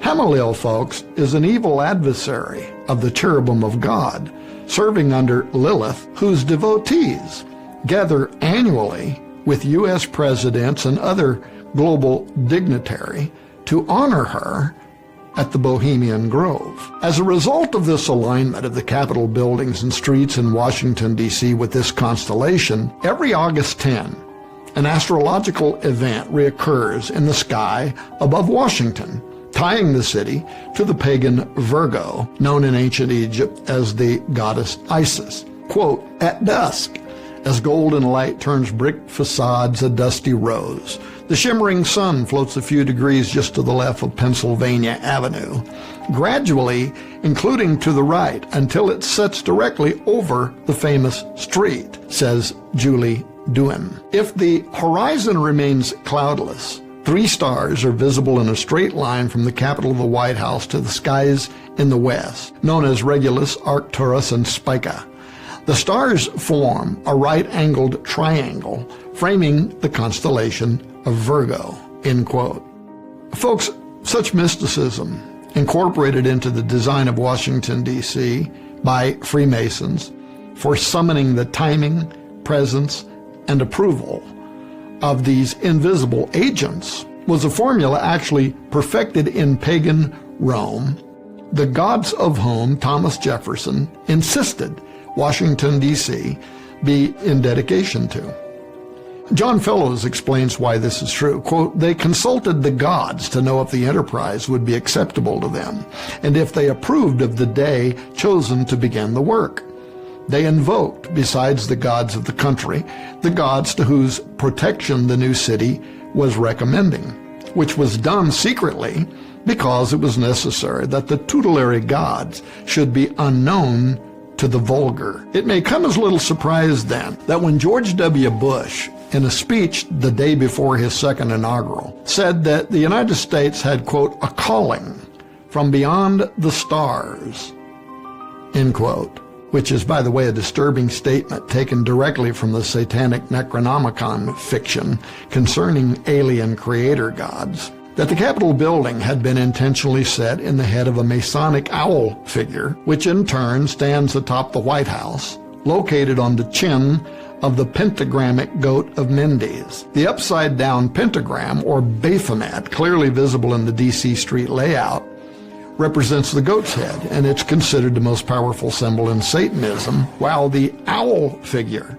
is a well-known representative of the Masonic, Illuminati, Bohemian, Owl of Wisdom incarnation of Athena, Minerva, Lilith, and Hecate. Occultists around the world understand the power of these DC symbols and rituals, and they realize that they are not only for conveying psychological concepts, but are there actually to coerce the mysterious and potent supernaturalism invited to take residence there. That is a belief system that is deeply preserved in all of the mystery school, Masonic, Babylonian, Egyptian, Greek, Roman, Kabbalistic symbolism that is and remains a part of modern Masonic history. According to famous Freemason Foster Bailey, those symbols intentionally hide, quote, a secret which veils mysterious forces. These energies, when released, can have a potent effect, end quote. Scottish philosopher Thomas Carlyle once famously added, quote, by symbols, accordingly, is man guided and commanded, made happy, made wretched, end quote.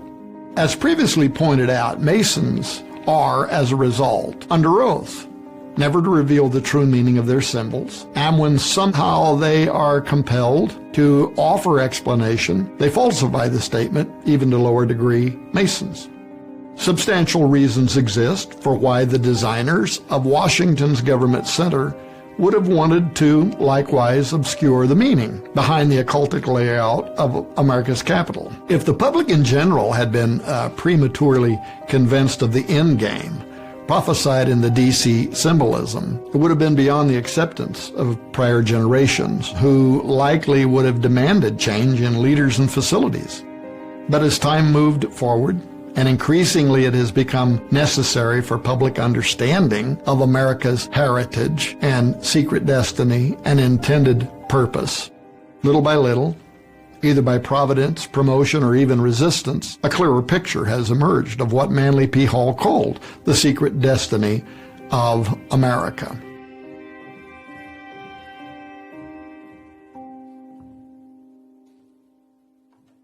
Now, as I've written in several books, the vast majority of people, when looking at Washington, D.C., and at the Vatican, never comprehend how these cities actually constitute one of the greatest open conspiracies of all time.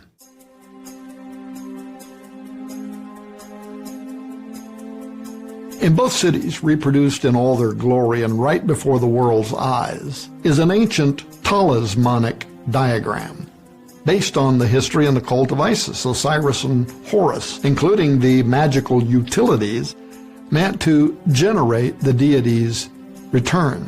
It's a primeval concept, especially that of domes facing obelisk. This was designed in antiquity for the express purpose of regeneration, resurrection, and apotheosis, for deity incarnation from the underworld to the earth's surface, through union of the respective figures, the dome, which is the ancient structural representation of the womb of Isis, and the obelisk, which is the ancient representation of the erect male phallus of Osiris. That layout, as modeled in antiquity, exists today on the grandest scale at the heart of the capital of the most powerful government on earth, the United States, as well as in the heart of the most politically influential church on earth, the Vatican. Now, given this fact and the pattern provided by the Apostle Paul and the Apocalypse of John, the book of Revelation, that the end times would culminate in a marriage between political, that is Antichrist, and religious, that is false prophet, authorities at the return of Osiris Apollo, it behooves open-minded researchers to carefully consider these prophecies in stone, as it defines the spiritual energy, this knowingly or unknowingly being invoked at both locations, with potential ramifications for the year 2025 and beyond. The U.S. Capitol has been called the Mirror Vatican due to the strikingly similar layout and design of its primary buildings and streets. And that's no accident. In fact, America's forefathers first named the capital city Rome. But the parallelism between Washington and the Vatican is most clearly illustrated by the Capitol building and dome facing the obelisk known as the Washington Monument, and at St. Peter's Basilica in the Vatican by a similar dome facing a familiar obelisk, both of which were, according to their own official records, fashioned after the Roman pantheon, the circular domed rotunda dedicated to all pagan gods. That layout, a domed temple facing an obelisk, is an ancient alchemical blueprint that holds significant esoteric meaning. And for those that may not know, the U.S. Capitol building in Washington, D.C. is historically based on a pagan Masonic temple. Thomas Jefferson, who shepherded the anti-Christian Roman Pantheon design, wrote to the Capitol's architect Benjamin Latrobe, defining it as, quote, the first temple, dedicated to embellishing with Athenian taste the course of a nation looking far beyond the range of Athenian destinies, end quote. The Athenian Empire was first known as Osiria, the kingdom of Osiris.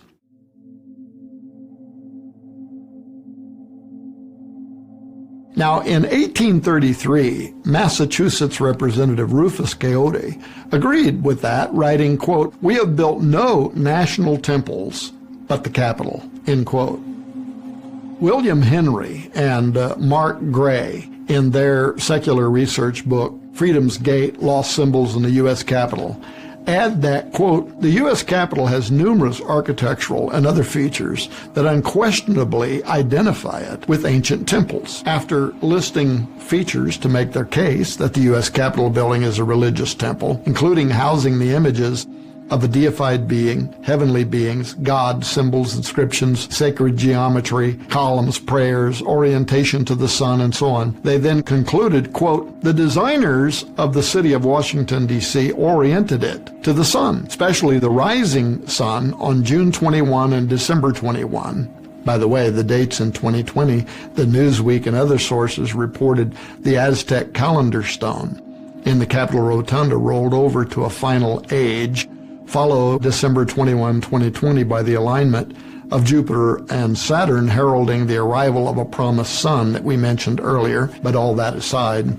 the measurements for this orientation were made from the location of the center of the dome of the U.S. Capitol, rendering it a solar temple. Its alignment and encoded numerology point to the sun as well as to the stars. A golden circle on the rotunda story and a white star in the crypt marks the spot.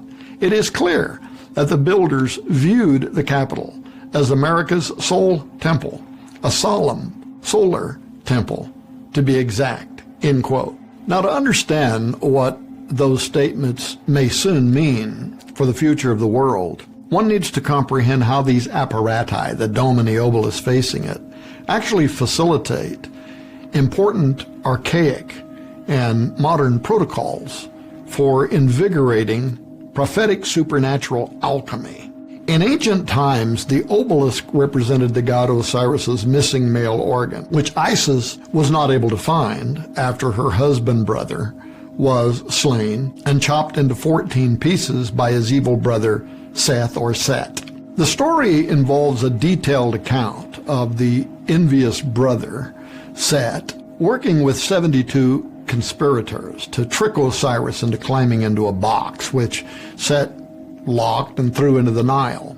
Osiris drowned, and his body floated down the Nile River where it snagged on the limbs of a tamarisk tree. In Byblos, Isis recovered his body from the riverbank and took it into her care, but in her absence, Set stole the body again, and this time he chopped it into 14 pieces, which he threw into the Nile. Isis searched the riverbank until she recovered every piece except for the genitals, which had been swallowed by a fish. Isis recombined the 13 pieces of Osiris that she had found and replaced his missing organ with a magic facsimile, an obelisk, which she then used to impregnate herself during the very first raising of Osiris ceremony, in which she called forth the seed of the dead god from the underworld up through the magic device, thus giving rise to Osiris again in the person of his son, Horus. That legend for reincarnating Osiris literally formed the core of Egyptian cosmology, as well as the Rosicrucian Masonic dying and rising myths, and was fantastically venerated on the most imposing scale throughout all of Egypt by towering obelisks representing the phallus of Osiris and domes representing the pregnant belly of Isis, including at Karnak, where the upright obelisks were vitalized or stimulated from the energy of the masturbatory sun god Ra shining down upon them.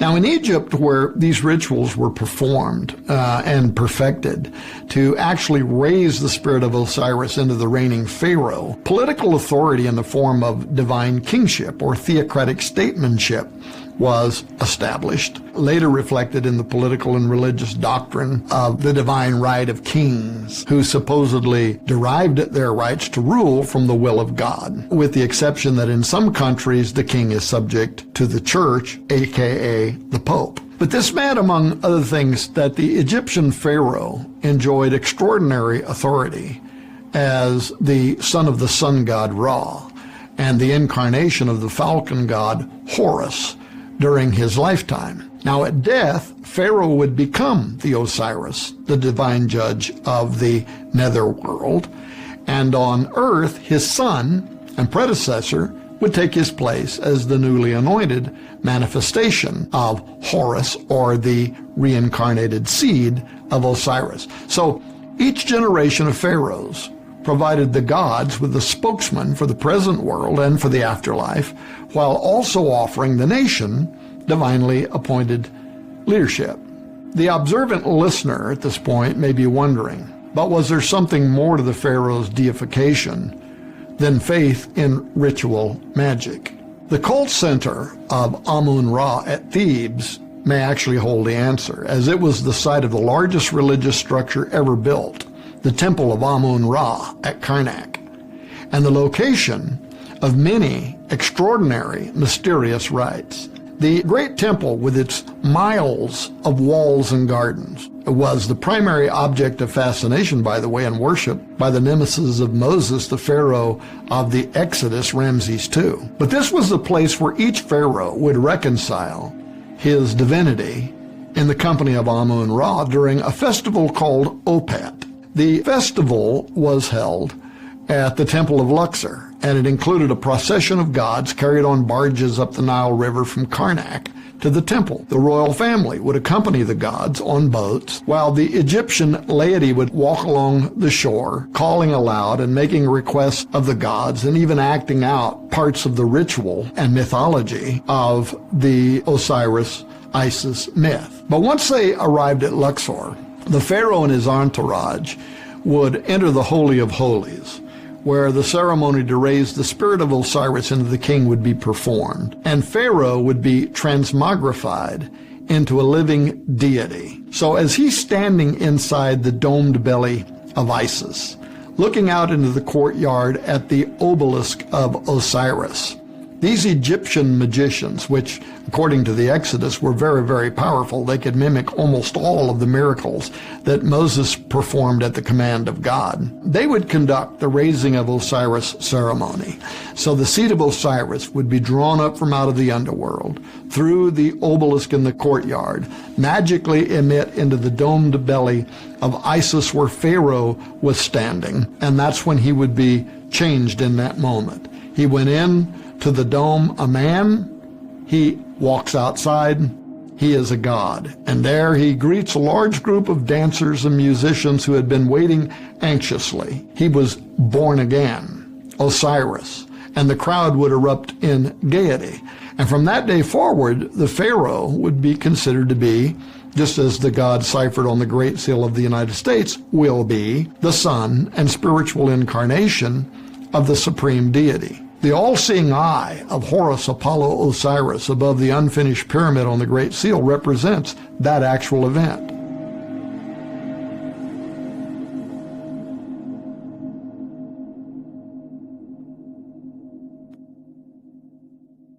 Fast forward to today. At the inauguration of every American president, while he is standing inside the U.S. Capitol dome, looking out at the largest obelisk of its kind in the world, across town at the House of the Temple, the modern Egyptian magicians, the Freemasons, simultaneously are conducting the raising of Osiris ceremony to call forth the seed of Osiris Apollo from the underworld through the Washington Monument obelisk, where it magically emits into the U.S. Capitol dome, where America's new leader is standing there, accepting his role as the living representative of deity.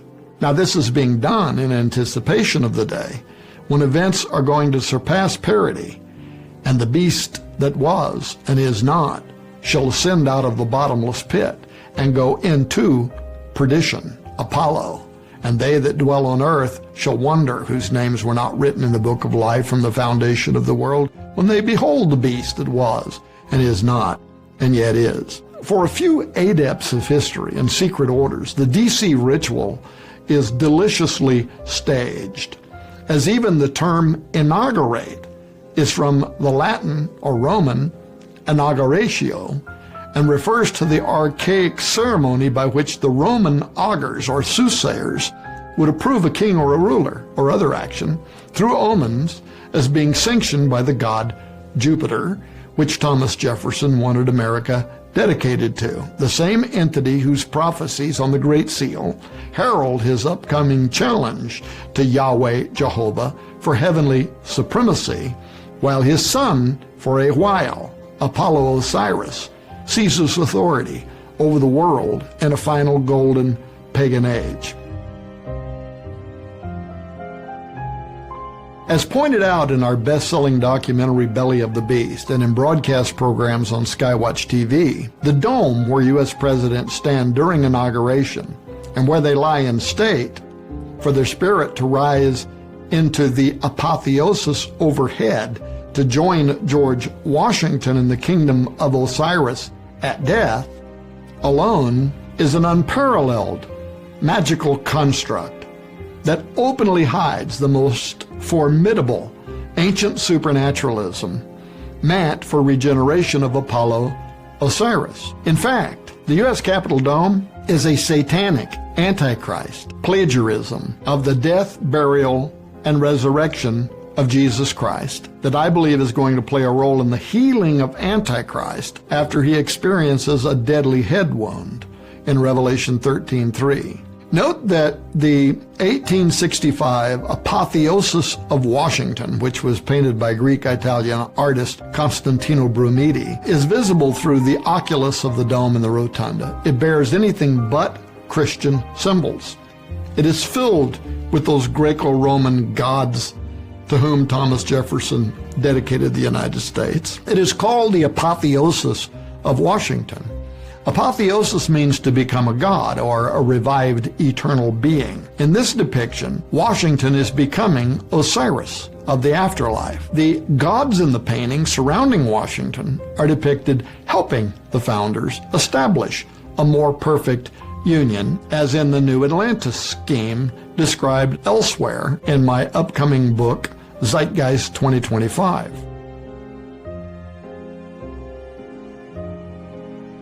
Directly beneath the apotheosis are 72 pentagrams forming a sorcerous gateway used by secret society members and occultists to bind and loose the 72 fallen angels that are over the heathen nations. You can learn about that in Psalms 82, Deuteronomy 32, and other research on the divine council. Finally, under that is the floor of the rotunda.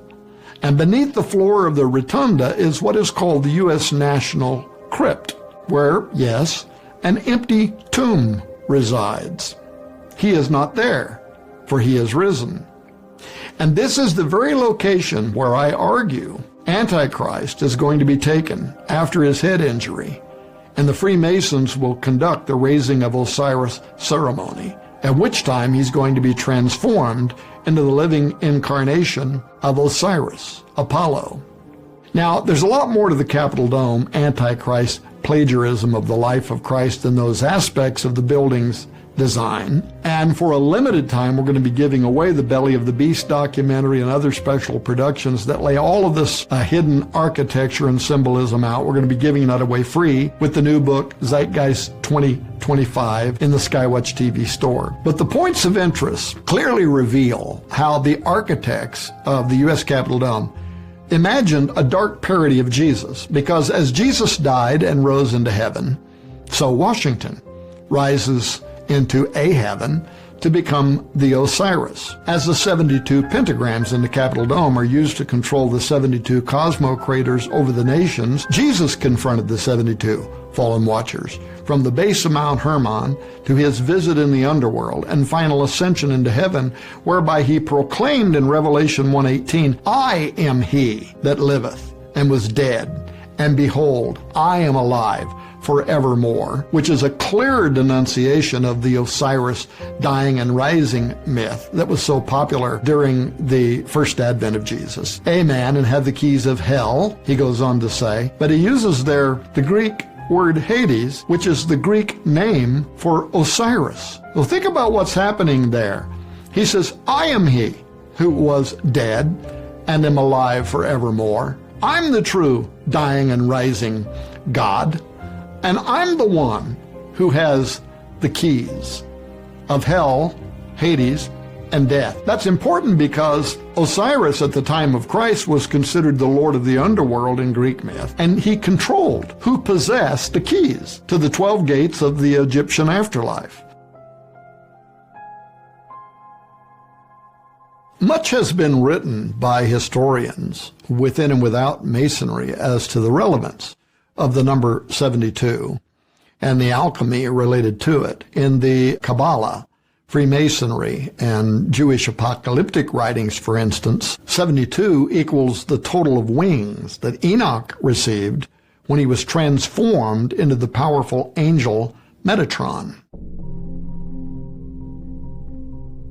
Now that plays an important role for the Brotherhood, for Masonry, because Metatron is the one that was enabled as the guiding spirit over America during the reign of George W. Bush, whose family, by the way, have contributed millions of dollars to advancing the rights of Scottish Rite Freemasonry. And that's acknowledged inside the Hall of Charity within the Herodome where I've been. Bush's administration enabled the angel in the whirlwind, Metatron, to direct the future and fate of the United States, as also was prayed by Congressman Major R. Owens of New York before the House of Representatives on Wednesday, February 28, 2001. But in the context of the Capitol Dome and the 72 stars that encircle Washington's apotheosis in the womb of Isis, the significance of that symbolism is far more important. In sacred literature, including the Bible, stars are symbolic of angels, and within Masonic Gnosticism, these 72 powerful entities reflected in the 72 conspirators that controlled Osiris's life in Egyptian myth, they currently administer the affairs of earth under Satan, the god of this world, according to 2 Corinthians 4:4.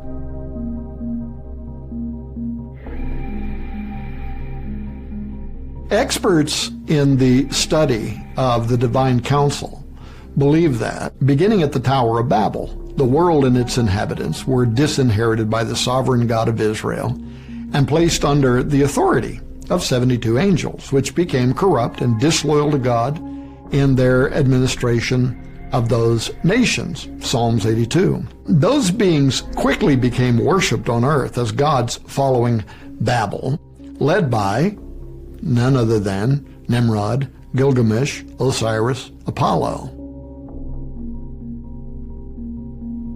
Consistent within that tradition, the designers of the Capitol Dome, the Great Seal of the United States, and the obelisk, Washington Monument, circled the apotheosis of Washington with 72 pentagram stars. They dedicated the obelisk 72 years after the signing of the Declaration of Independence, and they placed 72 stones on the Great Seal's uncapped pyramid, above which the eyes of Horus, Osiris, Apollo stare from the Great Seal of the United States. Those three sets of 72, combined with the imagery and occult numerology of the Osiris obelisk and the Isis dome and the oracular Great Seal, are symbolic of the influence of Satan, a demonic trinity, and his angels over the world, with a prophecy toward Satan's final earthly empire, the coming Novus Ordo Seclorum, or the new golden pagan age.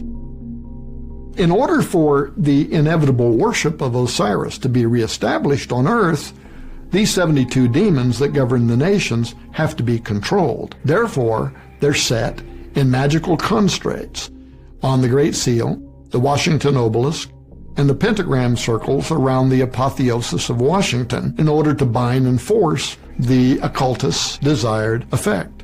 In The Secret Destiny of America, Hall noted as well that the 72 stones of the pyramid on the Great Seal correspond to the 72 arrangements of the Tetragrammaton, or the four-lettered name of God in Hebrew. He said, quote, "These four letters can be combined in 72 combinations, resulting in what is called the Shemhamphorash, which represents, in turn, the laws, powers, and energies of nature," end quote.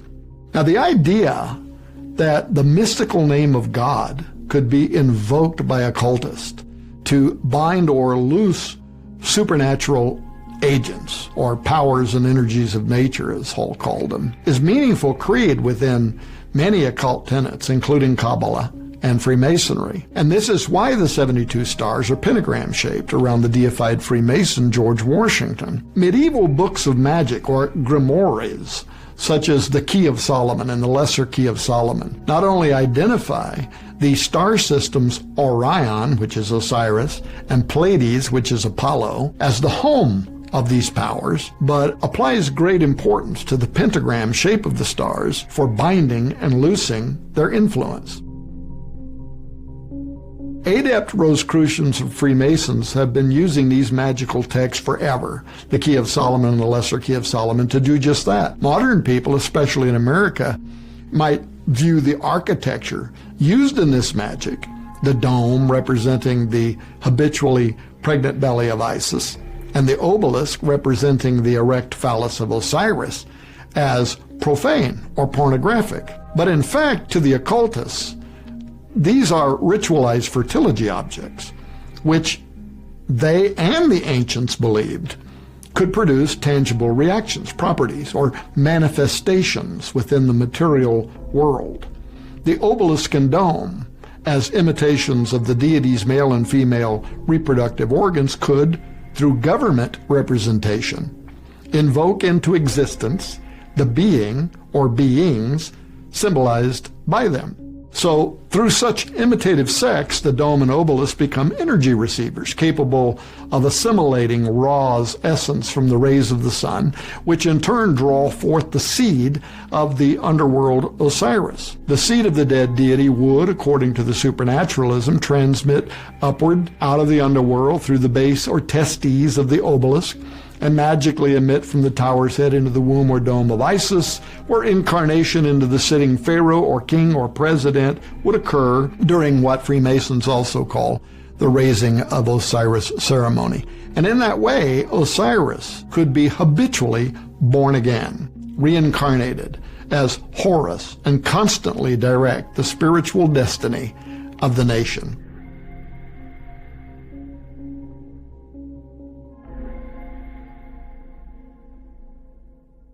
Now, let me get to the main point of all of this. Because the book of Revelation depicts a final global political figure called Antichrist, who gains allegiance of the world's religious community through a powerful religious leader called the false prophet, it's not surprising to find that the magical constructs in Washington, D.C., necessary for Apollo-Osiris resurrection are mirrored in the very city where the Apostle John said a global harlot church would lead mankind into subservience to the man of sin, something many conservative Catholics for hundreds and hundreds of years have also believed and written about.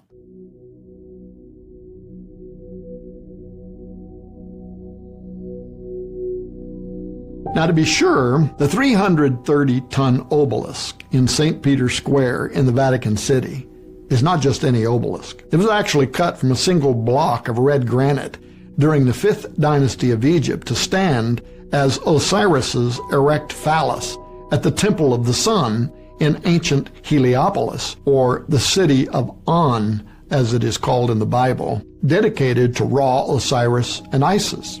The obelisk was moved from Heliopolis to the Julian Forum of Alexandria by Emperor Augustus, and later from there by Caligula to Rome to stand at the spine of the Circus, where, under Nero, its excited presence maintained a counter-vigil over countless brutal Christian executions, including the martyrdom of the Apostle Peter, according to some historians.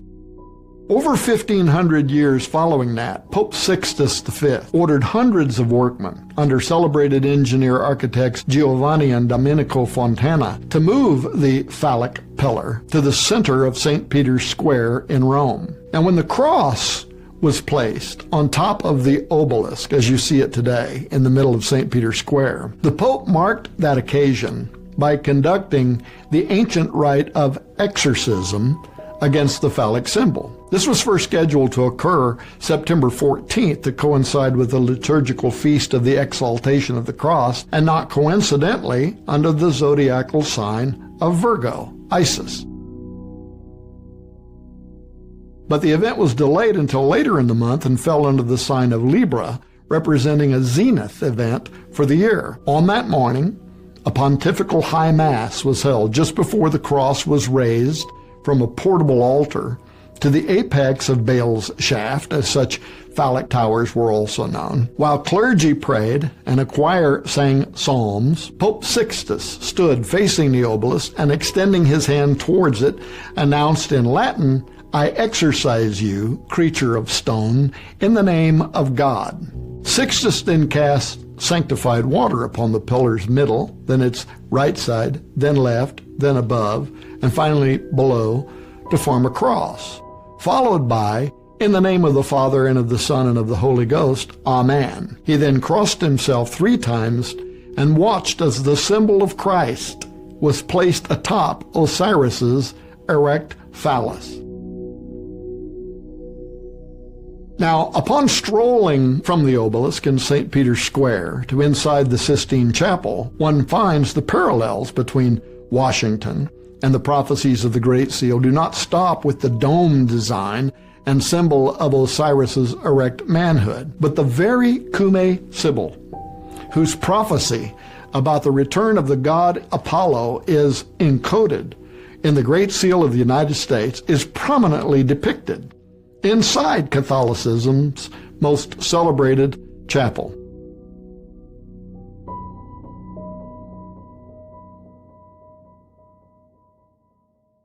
With all of that in mind, whatever happens between now and 2025, I firmly believe events unfolding around the world today, and especially inside the United States, suggest a very near future in which a man of superior intelligence, wit, charm, and diplomacy is indeed going to emerge on the world scene as a savior.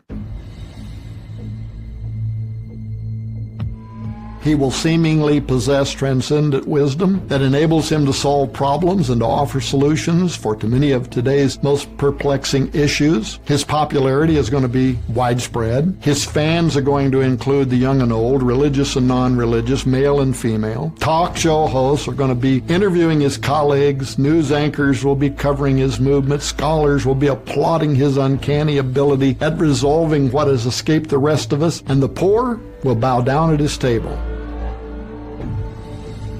He is going in all human respects to appeal to the best ideas of society, but his profound comprehension and irresistible presence will be the manifest of an invisible network of thousands of years of collective knowledge. He will quite literally represent the embodiment of that very old super-intelligent spirit predicted on the Great Seal in the capital city layout of the United States. As Jesus Christ was the seed of the woman according to Genesis 3:15, this man's going to be the seed of the serpent. Moreover, though his arrival in the form of a man was foretold by numerous scriptures, the broad masses are not going to immediately recognize him for what he actually is: paganism's ultimate incarnation, the beast, Apollo, Osiris of Revelation 13:1 and 17:8.